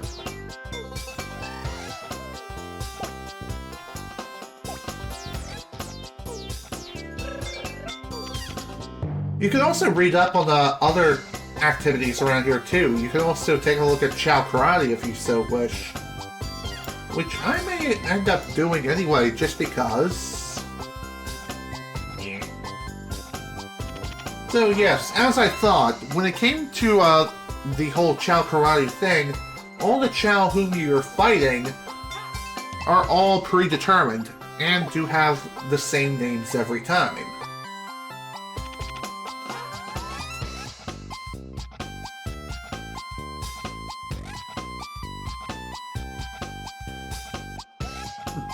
Wow.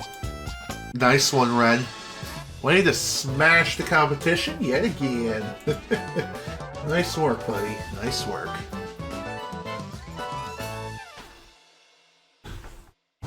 By the way, if anyone's wondering if there are any sort of speedrunning strats for Chao raising, truth be told, I don't know any. I think the only thing I can think of when it comes to the whole 180 emblems thing is... it'll be explained in a minute. Next challenge we have is the Small Animal Challenge. Neat. And as the name implies, we'll be racing against a bunch of small animals. They can be any of the animals that you find in the game, minus the mythical ones, of course. But I think the most, for the most part, you'll only race against the common animals, like bears, seals, rabbits, etc.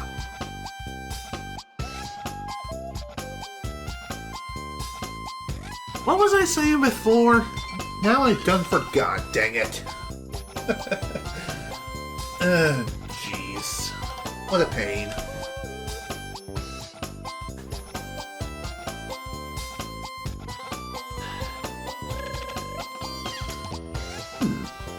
One thing I definitely noticed is that some of the more quote-unquote difficult races take place on some of the longer tracks, while some of the other more interesting challenge races such as this one, and I believe even the Omochao one.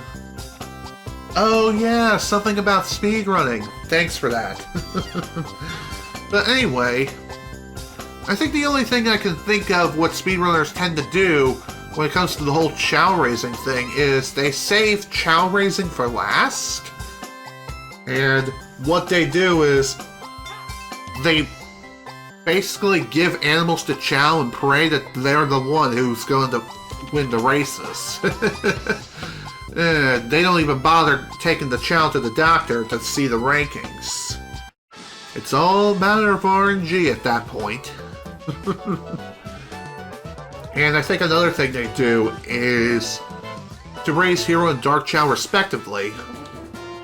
Ooh, ain't that cute? Nice little ball. Anyway, back to what I was saying.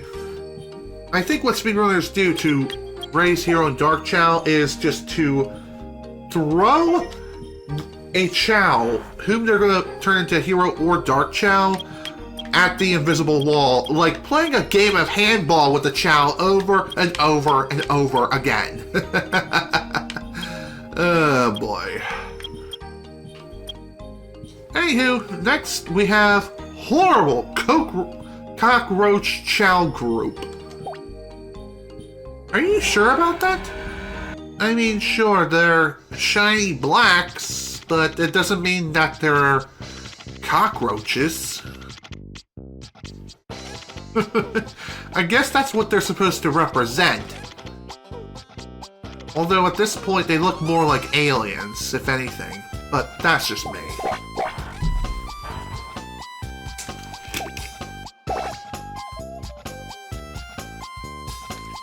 Wow, that's surprising. Not a single Chao was knocked out from the Jack-in-the-Box. You don't see that every day. That's probably the rarest RNG you'll ever see when it comes to the whole Jack-in-the-Box thing.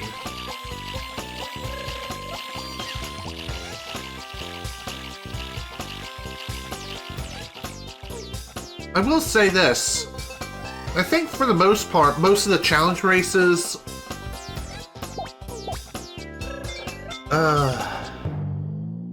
Dang it, I forgot what I was going to say. I feel as though for the most part, they don't last as long as the jewel races do. It probably helps with the fact that the challenge races, it's just one and done. So long as you win. If you don't win, then of course you have to try again. And that same thing also holds true for any of the Chao races that you lose. Top 3? Nah. You gotta reach the top.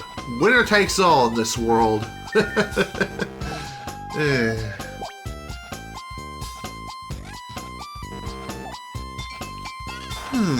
Perhaps the reason why a Chao looks kind of jittery when they're running a down slope is because a Chao is not necessarily programmed to lean against the hill's terrain, and they're still remaining their neutral position, or something.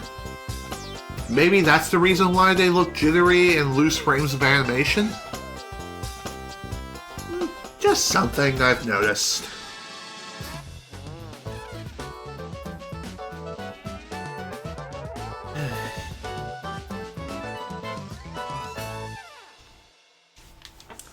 Also, you may be wondering, why isn't I'm not skipping through these celebrations? Well, the whole reason why is after a certain number of challenge races are won, then a Chao is awarded a prize. Oh, my egg! Man! This effing BLJ! Not really. Anywho, this challenge race looks rather interesting. It's just Chao inside of eggshells. Granted, I know that you can give your Chao an eggshell for like the top to cover their head. I agree, I am not a fan of eggs. I mean, I'll eat them scrambled with cheese every now and again, but that's not something I'd eat all the time. In fact, it's my least favorite breakfast food. Honestly, I'd rather have black coffee than to eat frickin' eggs. But that's just me. And when it comes to my coffee, I like a little bit of coffee with my creamer. Yeah, I'm that kind of person. So, I guess in a sense, I'm more of a fan of cappuccinos than I am of a regular coffee, but even so, that's just me. What about you? What about any of you guys watching right now? Are you guys a fan of coffee, or are you more of a cappuccino, or even an energy drink kind of person? What gets you guys started in the morning? To me, it's a good old protein bar for breakfast, and maybe even something else with it. Maybe some cookies, if we have any, or some other sweets, along with a good old cup of coffee. Usually 8 ounces of coffee. Hot chocolate kind of person. Interesting. I do like hot chocolate, so long as it's made with milk. I'm not a fan of it when it's used with water. I'm just saying. Milk just makes it taste better, in my opinion. Alright, next we have Be Afraid! Skeleton Group.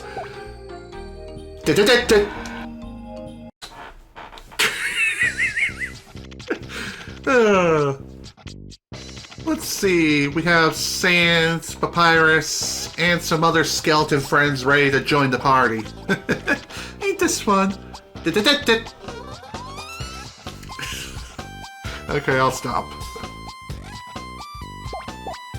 But really, the only thing that really distinguishes this being a skeleton group is just a slight change in the environment to make it more spooky. Nothing crazy like, say, like a slasher film or anything like that. No, it's just darkness, some gravestones, and maybe a couple of cute little ghosts hanging around here and there. Nothing crazy or anything like that. Otherwise, Chao may be scarred for life. Especially if they meet Freddy in their dreams. In fact, they'd be dead. Lol.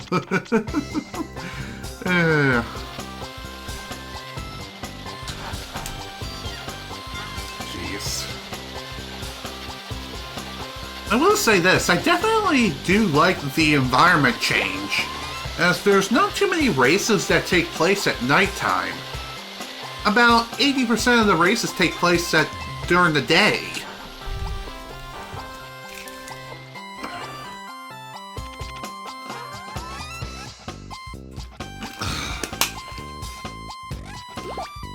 One thing I also find kind of interesting is that there's no weather effects during the Chao races at all.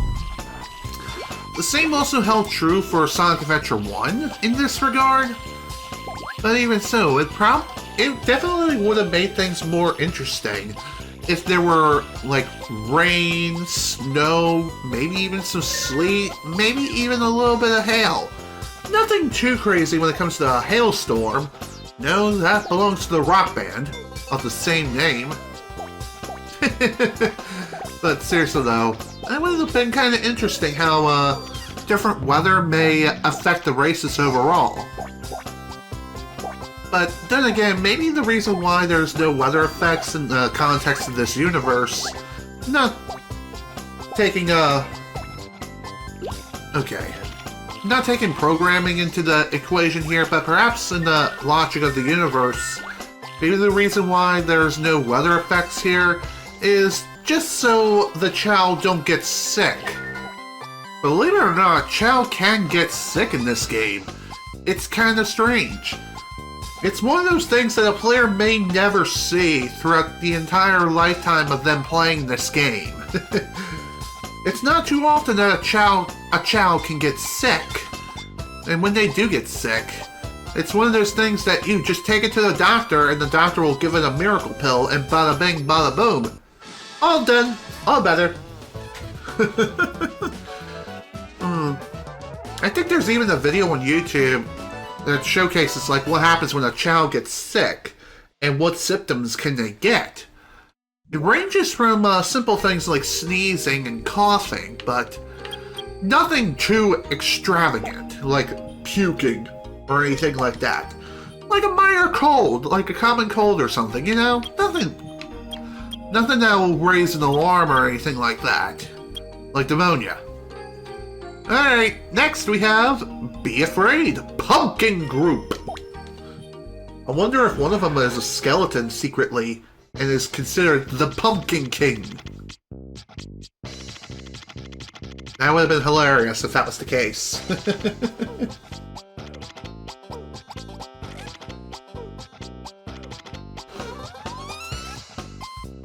But in all seriousness though, when it comes to Chao getting sick, I've never encountered this ever in any playthrough I've done in this game. Whether it be many years ago when I was a kid when I first played this game, or even more recently. I'm just saying. The chances of a Chao getting sick are extremely low. Like less than 1% kind of low. Like in your Chao's entire lifetime and then some. Or even multiple lifetimes when they reincarnate. Seriously. It is that rare. And again, whether or not a Chao gets sick is not it doesn't deter from the whole 180 emblem requirement. Thankfully, it's nothing to worry about whatsoever, since it happens so rarely. Like I said, less than 1%, I'm pretty sure.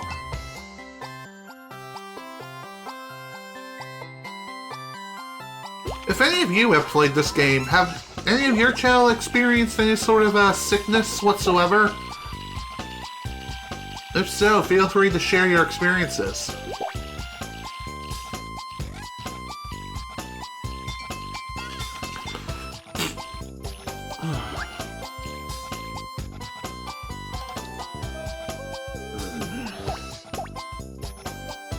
Man, I'm not sure why, but right now, for whatever reason, my throat is starting to hurt. Well, maybe not the throat, but more like... I'm not even sure how to describe it, but it's like this weird aching feeling on like the left-hand side of my mouth from the jaw, kind of. Like on the roof of the jaw. Ugh. Forget it. It's nothing to be concerned about. Perhaps my allergies are going off just a little bit to drive me a little bit crazy here. And talking like this doesn't really help things at all. Maybe I just need to drink more water.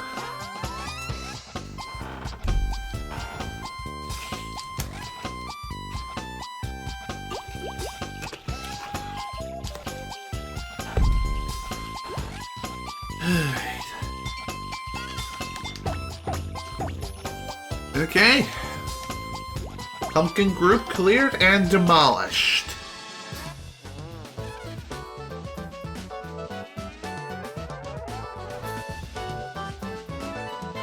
Our prize this time is a Jack-in-the-Box.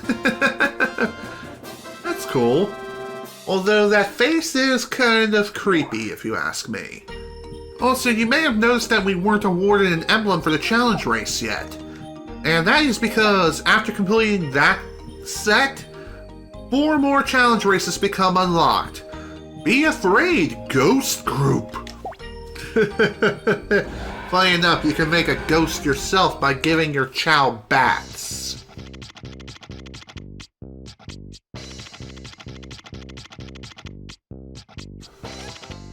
But even so.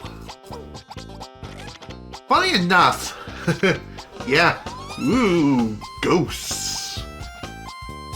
Back to what I was saying though, for one of my more recent playthroughs of this game, before my practice playthrough, this was about maybe a year or so ago when I played through this game on Steam, on PC. Funny thing is, when it came to the challenge races, I completely forgot about an emblem during the challenge races because I didn't realize that the Pumpkin group wasn't the last set of challenge races. There were still 4 more left to go. I think the Immortal Chao, technically speaking, are the Chaos Chao. Once a Chao turns into a Chaos Chao, then they become immortal. In which case, they'll never evolve again, and they'll also never die or reincarnate. And that's why every person who considers the whole Perfect Chaos Chao true completionist, that's why they reincarnate the Chao over and over again until it gets all S ranks, before eventually it becomes a Chaos Chao. Speaking of which, maybe I'll even see if I can look this up real quick on the Sonic Wiki.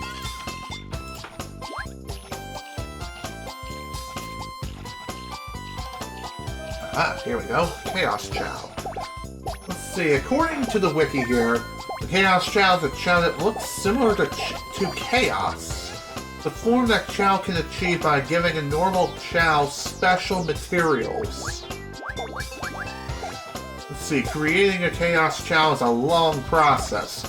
In order for a Chao to become a Chaos Chao, it needs to have reincarnated or transformed, as the game calls it, at least twice. How the player races the Chao in its previous lives has absolutely no impact on whether or not a Chao can become a Chaos Chao. After a Chao transforms for the second time, the player can give it at least one of every small animal in the game. The player can still feed it fruit and should do so to keep their Chao happy.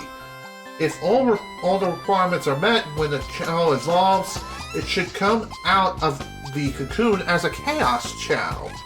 Chaos Chao have many unique traits. They are immortal, never reincarnating, nor dying. Chaos drives and smaller animals do not affect the appearance of Chaos Chao, though they can still come in different colors.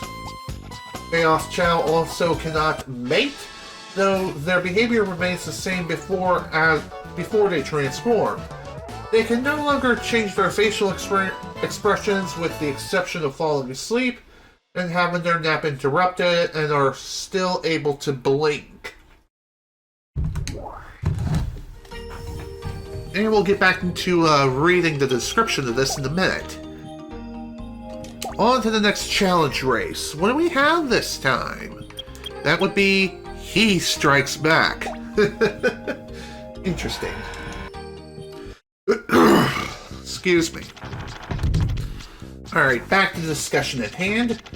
A neutral Chao will evolve into a light chaos, a dark Chao will evolve into a dark chaos, and a hero Chao will evolve into a hero chaos. These Chao have an ominous organ-like jingle when they transform. Contrary to popular beliefs, giving a chaos drive or small animals does not prevent the chaos from becoming a Chao chaos. This, however, should not be abused, as a Chao must still evolve into a normal type. In other words, the Chao must have used the small animal/chaos drives in a balanced manner. 10 red chaos drives, 10 purples, etc.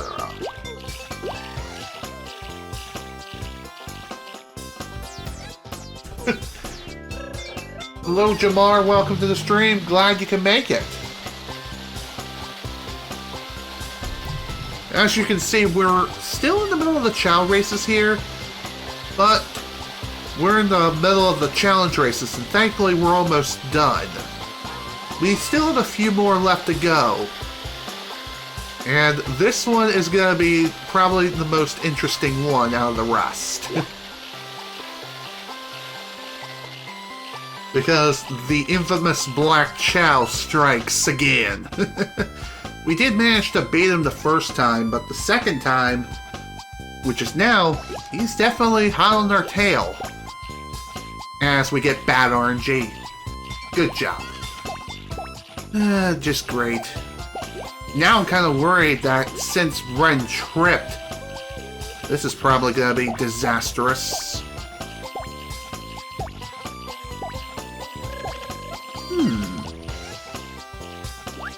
It sure took him quite a while to choose an object. And he chose the wrong one. Oh, Jamar, thanks for the host, dude. I appreciate it. Donk. Nice. That definitely helps make up for the whole tripping meal or whatever it is. So... Yeah, I've noticed that as well. But I still appreciate the host regardless.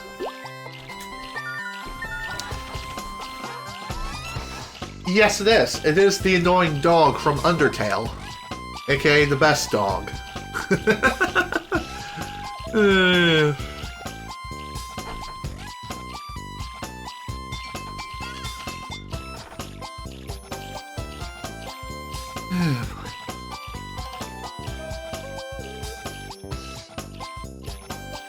Thankfully, the rest of this should go relatively smooth.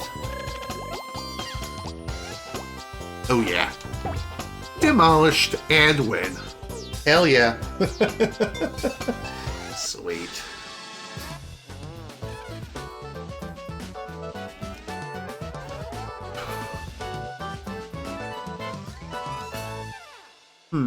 By the way, the annoying dog isn't the only sort of alert I have. I have all kinds of different alerts for different occasions. I even have some assigned to different bit amounts. So if you're in the mood, feel free to cheer some bits and see the magic. Alright, next we have Kid Troops Chaos Ranger. Cute. Next.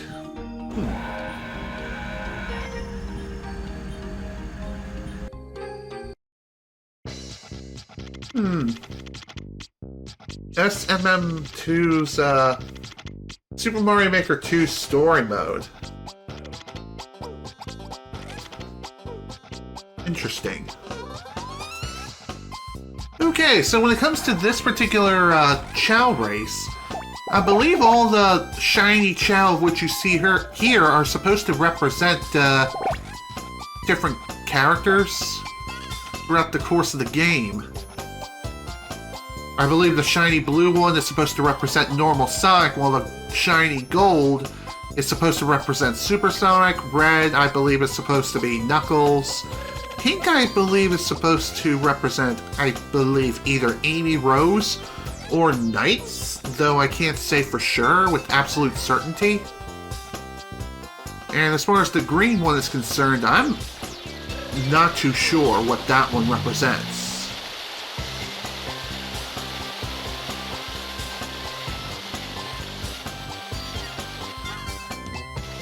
Regardless, though, they do have some rather interesting representations here.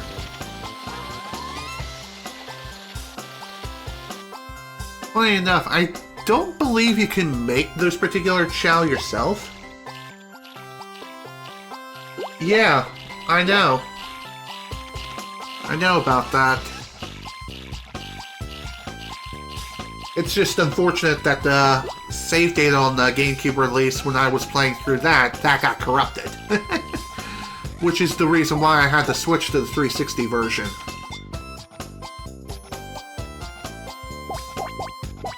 And even if I were to be able to show off something like that, I don't think I could. Because two reasons. First, I don't have a GameCube to Game Boy Advance link cable, nor do I have Sonic Advance. I do have a Game Boy Advance SP though, which, surprisingly, that still works. Even so, though. Even so.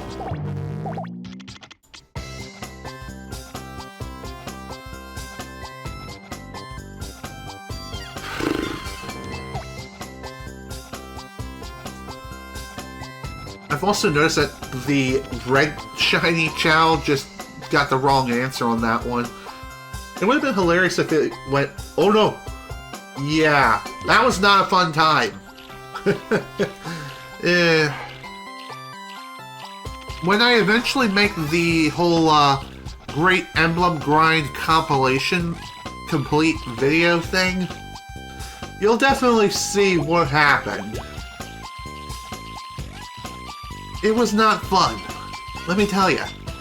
I kind of went completely insane and I was completely unsure of how I was going to proceed.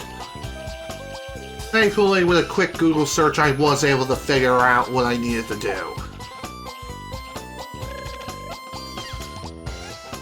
And that's the reason why we're playing on 360. Because it's the most stable version of the game that I own.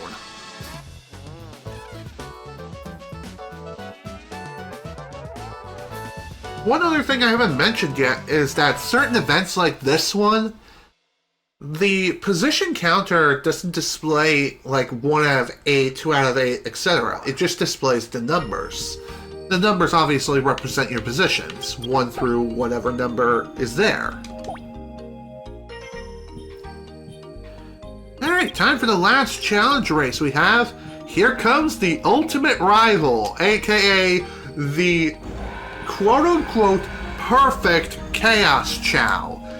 The one that everyone wants to get their frickin' hands on. Aka the ones whom everyone considers to be the true completionist goal. But as I've read, and also explained numerous times, the whole perfect Chaos Chao thing is way too time-consuming and honestly is not worth it. As cool as it looks, it's just not worth your time if you're going for all 180 emblems. Of course, if you have all the time in the world and you just want to see how badass a Chaos Chao can be, then by all means, go for it, Tiger. It's all up to you.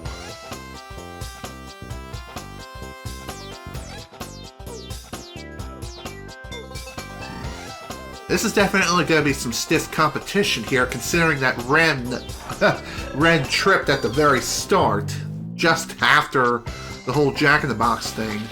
Although it is kind of interesting to see that the Chaos Chao also got bad RNG too. So it wasn't all bad. Could have been much worse, for sure.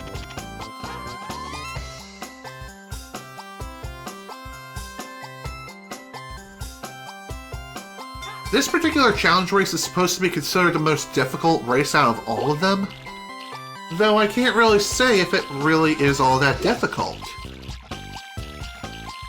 If I'm being fair here, I think as long as you have a C rank in all of your stats, with the exception of swimming, which you can get away with a D,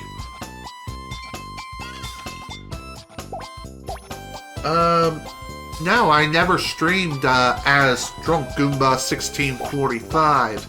I think I might have tried to dabble into streaming a long-ass time ago, but I was never able to figure it out. It was like way too complicated back then. It was like you had to download some programs, plugins, and it was just way too complex. Thankfully nowadays, going live is easier than ever. It's as easy as pushing a few buttons. And if you own a PlayStation 4 or Xbox One, you just have to push a few buttons, sign into your Twitch or YouTube account, and bada bing, bada boom. You're about ready to stream so long as you start the game. And when it comes to streaming other consoles or even other games in general that don't have a built-in streaming functionality, again, programs like OBS Studio and XSplit have made things a hell of a lot easier. Just add in a game source and then click the start streaming button after, of course, you signed into your Twitch account, YouTube account, etc., etc. Afterwards, you're off to the races. Again, that comparing streaming from way back in the day to now is quite a startling difference. That is for sure. Oh, there we go. That should be all challenge races complete. Final prize for the challenge races is a little CRT television. Ain't it cute? And of course, we get the challenge race emblem. Now, on to the hero and dark races respectively. For the hero races, just to reiterate, in order to compete, you have to either have a hero Chao or a neutral Chao. Children are also included in the neutral Chao category, so that's something worth mentioning. For hero races, only hero Chao or neutral Chao can compete. Dark races, however, when it comes to them, the dark races, you're only able to use neutral Chao or dark Chao. And, of course, Akechi is a normal type dark Chao. Kind of hilarious.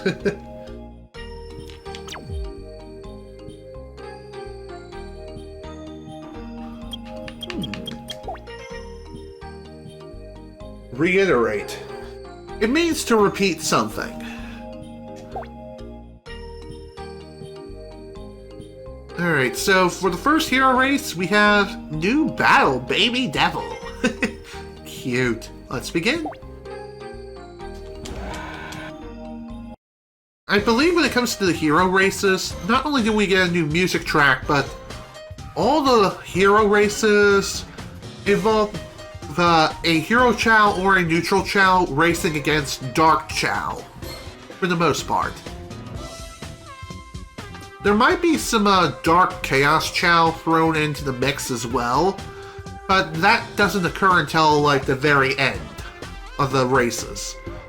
And I believe for the hero and dark races, there's only about like 4 events, though I'm not 100% sure on this. We'll finish the races just to be absolutely sure.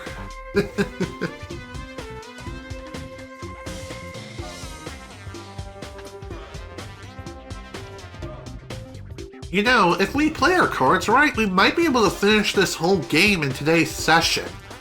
If that's the case, that's going to be awesome.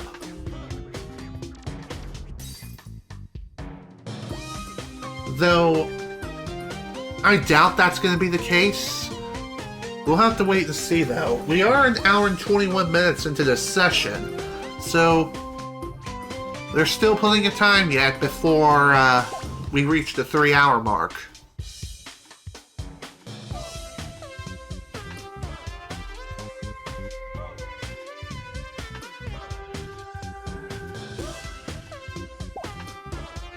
Nice. First race down, on to the next. Excuse me. By the way, I believe the devil children are supposed to represent Chao who are going to evolve into Dark Chao eventually. Though I could be wrong.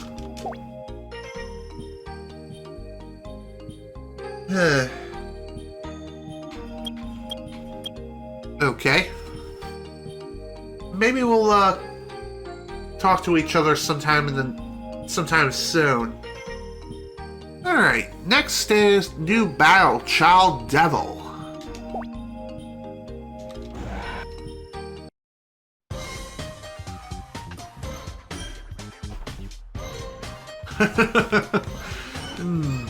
Wow. I just noticed that a lot of these Chao, I think they're supposed to represent like dark versions of Sonic characters. Hell, there's even one that looks like Shadow. Ain't that adorable?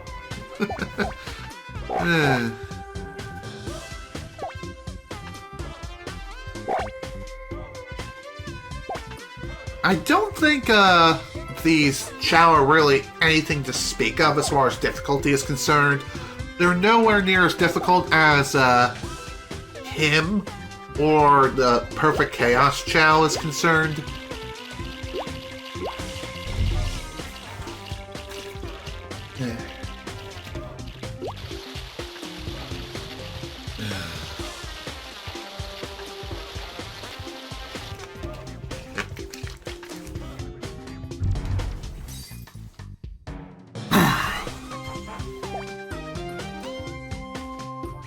So, again, so long as your Chao stats are fairly decent, you should be able to compete in these races without a problem whatsoever. Although, if you were someone who got kind of unlucky when it came to Chao racing and you accidentally raised multiple Hero and Dark Chao and no Neutral Chao, then you better be able to switch the Chao children on the fly for certain situations. Like if one's better at running, then be sure to switch that Chao.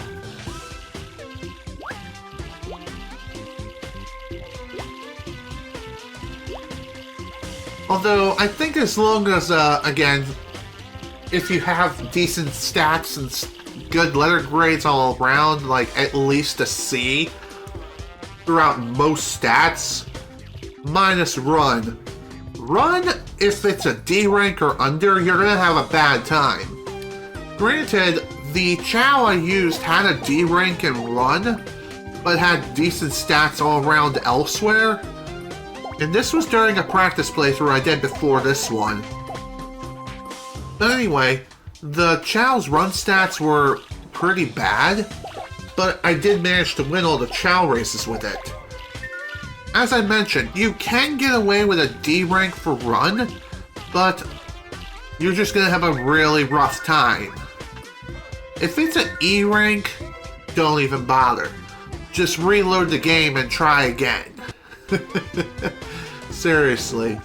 If it's like a D or an E for multiple stats, just reload the game and pray you get better RNG all around.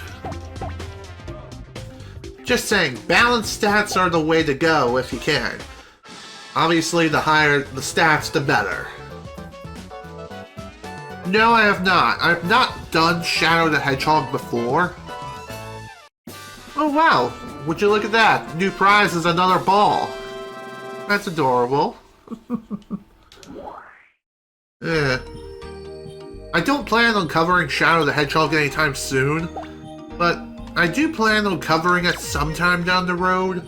Just not right now. It's not on my immediate radar. As far as what my next playthrough is going to be, that's still being determined.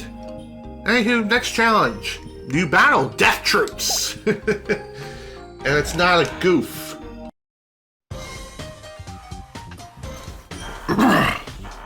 Excuse me.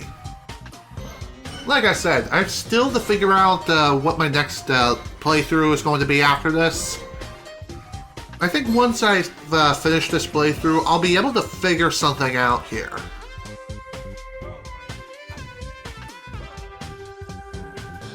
I think another thing worth noting is that the skulls of which some Chao were wearing during certain events, including this one, I don't think you can get your hands on a skull that you can give your Chao to wear. It's kind of dumb that you can't do that, but alas, it is what it is. It would be cool if you could, but yeah, no big deal. Excuse me. Yes. Yes, I have to agree with you there. From footage I've seen, the GameCube version is the best version of Shadow the Hedgehog. Due to the fact that it plays a bit better. And, yep, it does not have a PC port. At least not yet. Unless people have found a way to,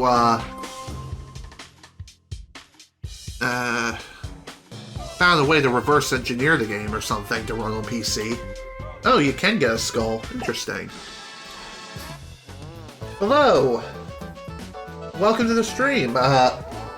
Janava? I probably butchered that name, but regardless, welcome to the stream. Glad you can make it. You're just in time for more of the hero races. Oh, you can dig in the Dark Chao Garden for a skull. Interesting. Alright, next up for the Dark races, or the hero races, we have New Battle. Devil versus Angel. Or in this case, Devil versus Neutral. Lol. And this is supposed to be a special race between you and one Chao that looks like a devil, but not quite.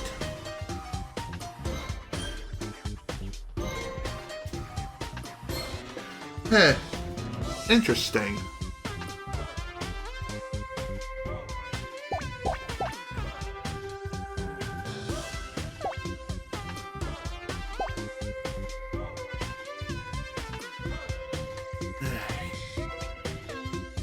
I believe this race is the last of the hero races as well. So, thankfully, we don't have too much further left to go.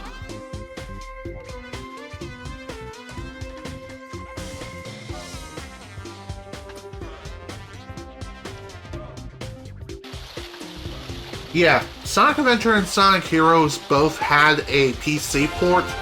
Also, we have a new follower! Thank you for the follow, dude. I appreciate it. Hope you enjoy your stay here. But yeah, as I was saying, Sonic Adventure DX Director's Cut, as well as Sonic Heroes, have had a PC port. Although, I never knew that Sonic Heroes had a PC port for quite a long time. Yeah, Sonic Generations definitely does have a PC port. And, funny enough, the PC version of Sonic Generations is the superior version of the game to play, out of all versions. Just because it's the only version that runs at 60 frames per second, while all the other releases run at 30. Plus, it has mod support on PC. Basically, anything you can think of for Sonic Generations, there's a mod for it. Hell, you want to play Sonic 06 but running in Generations engine? You can do that. You want to play all the daytime stages from Sonic Unleashed in Sonic Generations? You can do that too. Hell, there's even a separate mod for Sonic, or more or less Sonic Generations, where you can replace one of the levels with Eggman Land from Sonic Unleashed. Ain't that neat?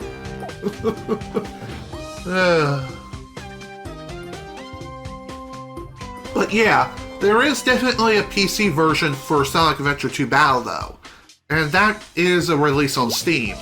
Funny enough, I did try to play through this game on the Steam release of this game, but I was having stability problems, where the game kept freezing like every couple of seconds, or even worse, every couple of minutes.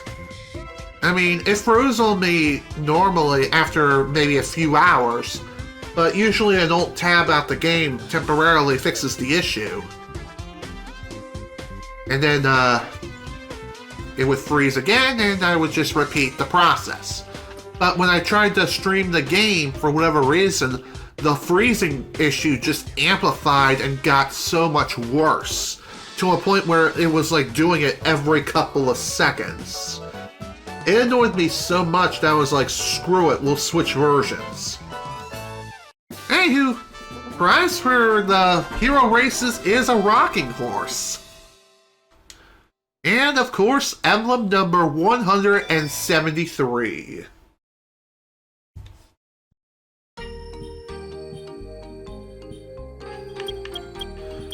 Okay, now time for the last series of races, folks, the dark races.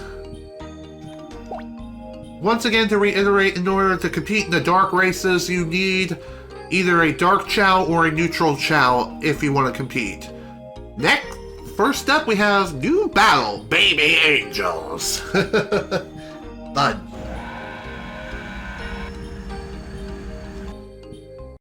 Huh. Only runs at 30 FPS. I never knew that the PC version of, the PS2 version of Sonic Heroes ran at 30 FPS. The only version of Sonic Heroes I've ever played, really, was I believe the GameCube release.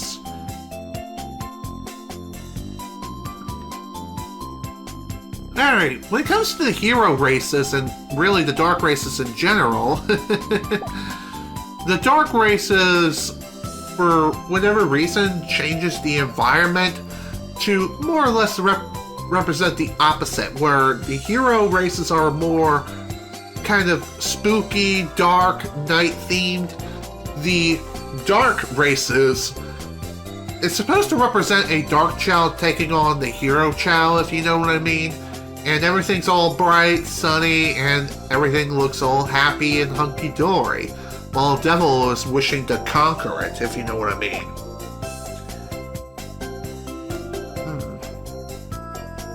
I don't think I've ever played the PS2 version. If I did, I think my stepbrother might have rented the game a long time ago on PS2. I don't remember. Yeah, that's true. There was an Xbox release of Sonic Heroes as well. Funny enough, I think that game was the first multi-console release Sonic game.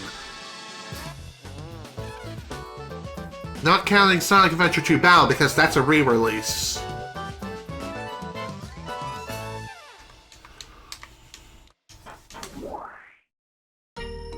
Okay, next dark race, here we come.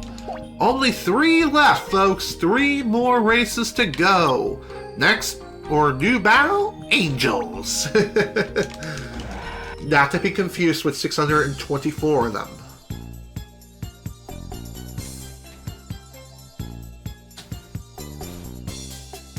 One thing I've definitely noticed is that the music for both the hero and dark races have a slightly different remix to each other to represent the different moods, if you know what I mean.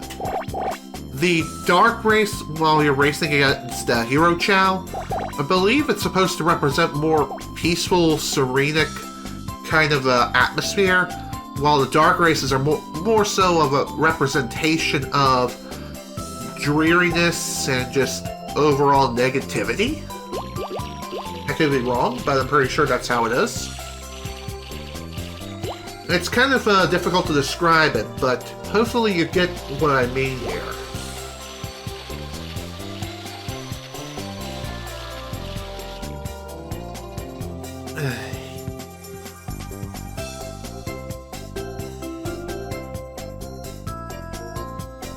But yeah, when it comes to Sonic Heroes, I've only played the GameCube version and never any other version, as When I was a kid, I've owned a GameCube and PlayStation 2.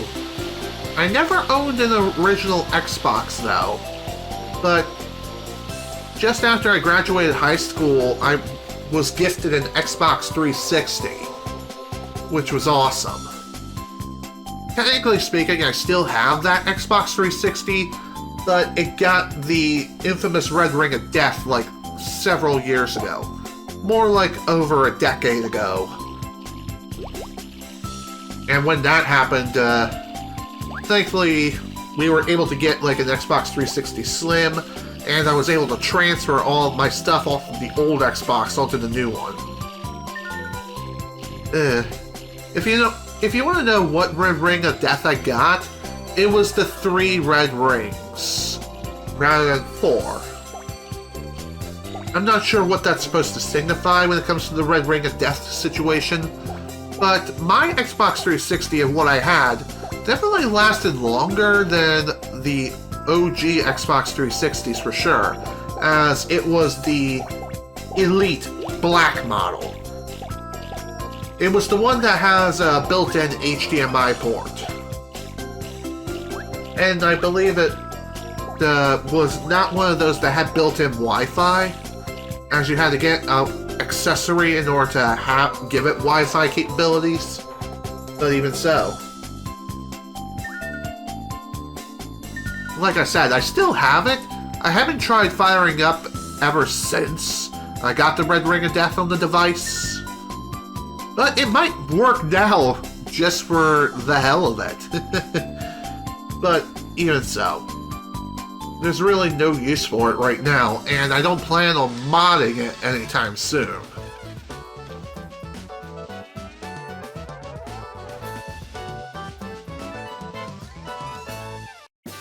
Well, what do you know? Another prize is another ball. You be ballin'. Okay, I'll stop. Okay.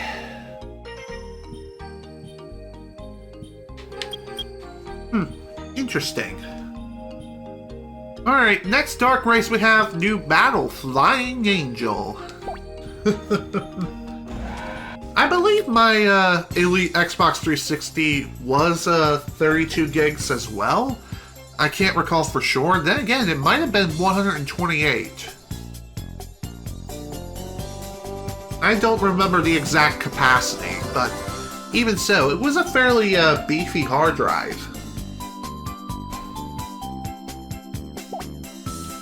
My Xbox 360 Slim, I think, is 256 gigs, if I recall correctly. But I haven't hooked that thing up in such a long time. And I don't really plan on hooking it back up anytime soon. Mainly due to the fact that pretty much my entire Xbox 360 library can be played via backwards compatibility on Xbox One. And if I get an Xbox Series X or something in the future, then backwards compatibility on Xbox 360 is 100% there, pretty much. There might be some games that have compatibility issues for reasons, but even so, Series X is kind of interesting, because some games nowadays on the Series X have a new FPS boost mode or something. It's only available for a select few games, mainly Bethesda titles, but even so, it's still something worth mentioning.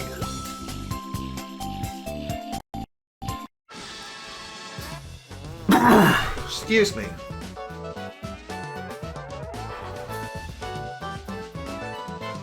Nice.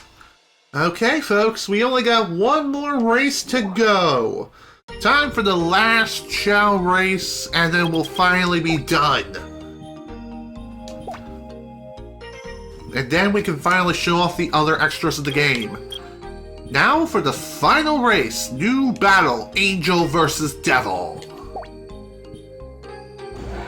One thing I've noticed is that when playing this game on Xbox 360, PS3, or Steam, for some reason the portraits that represent the different opponents, they're all using the lower resolution screenshots from like the GameCube and Dreamcast, or no, the GameCube release.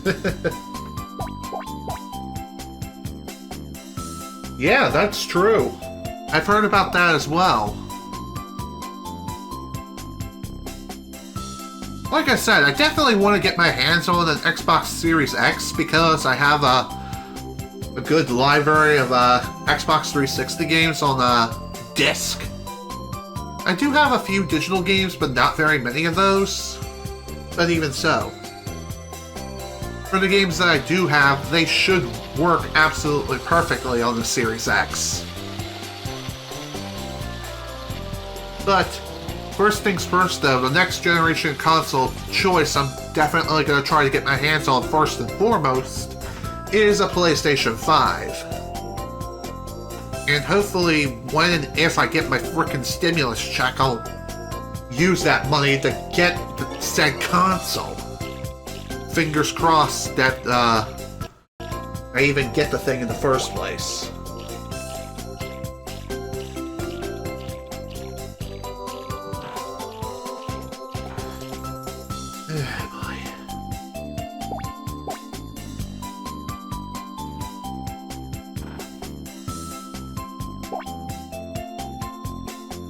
There you go, buddy.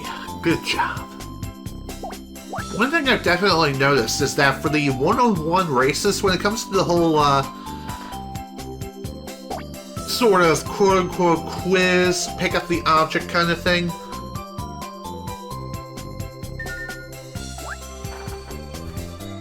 the thing is, when it comes to that, I've noticed that the correct object, there's only one of those objects, which is interesting.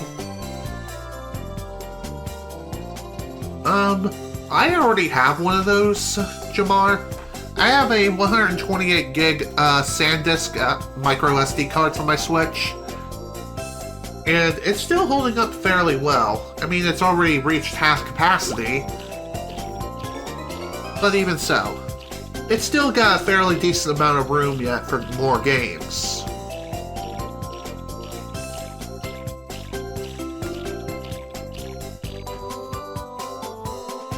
Oh, man. I think the last time I checked, I had roughly 66 gigs left on the micro SD card. That are 3 on the Switch.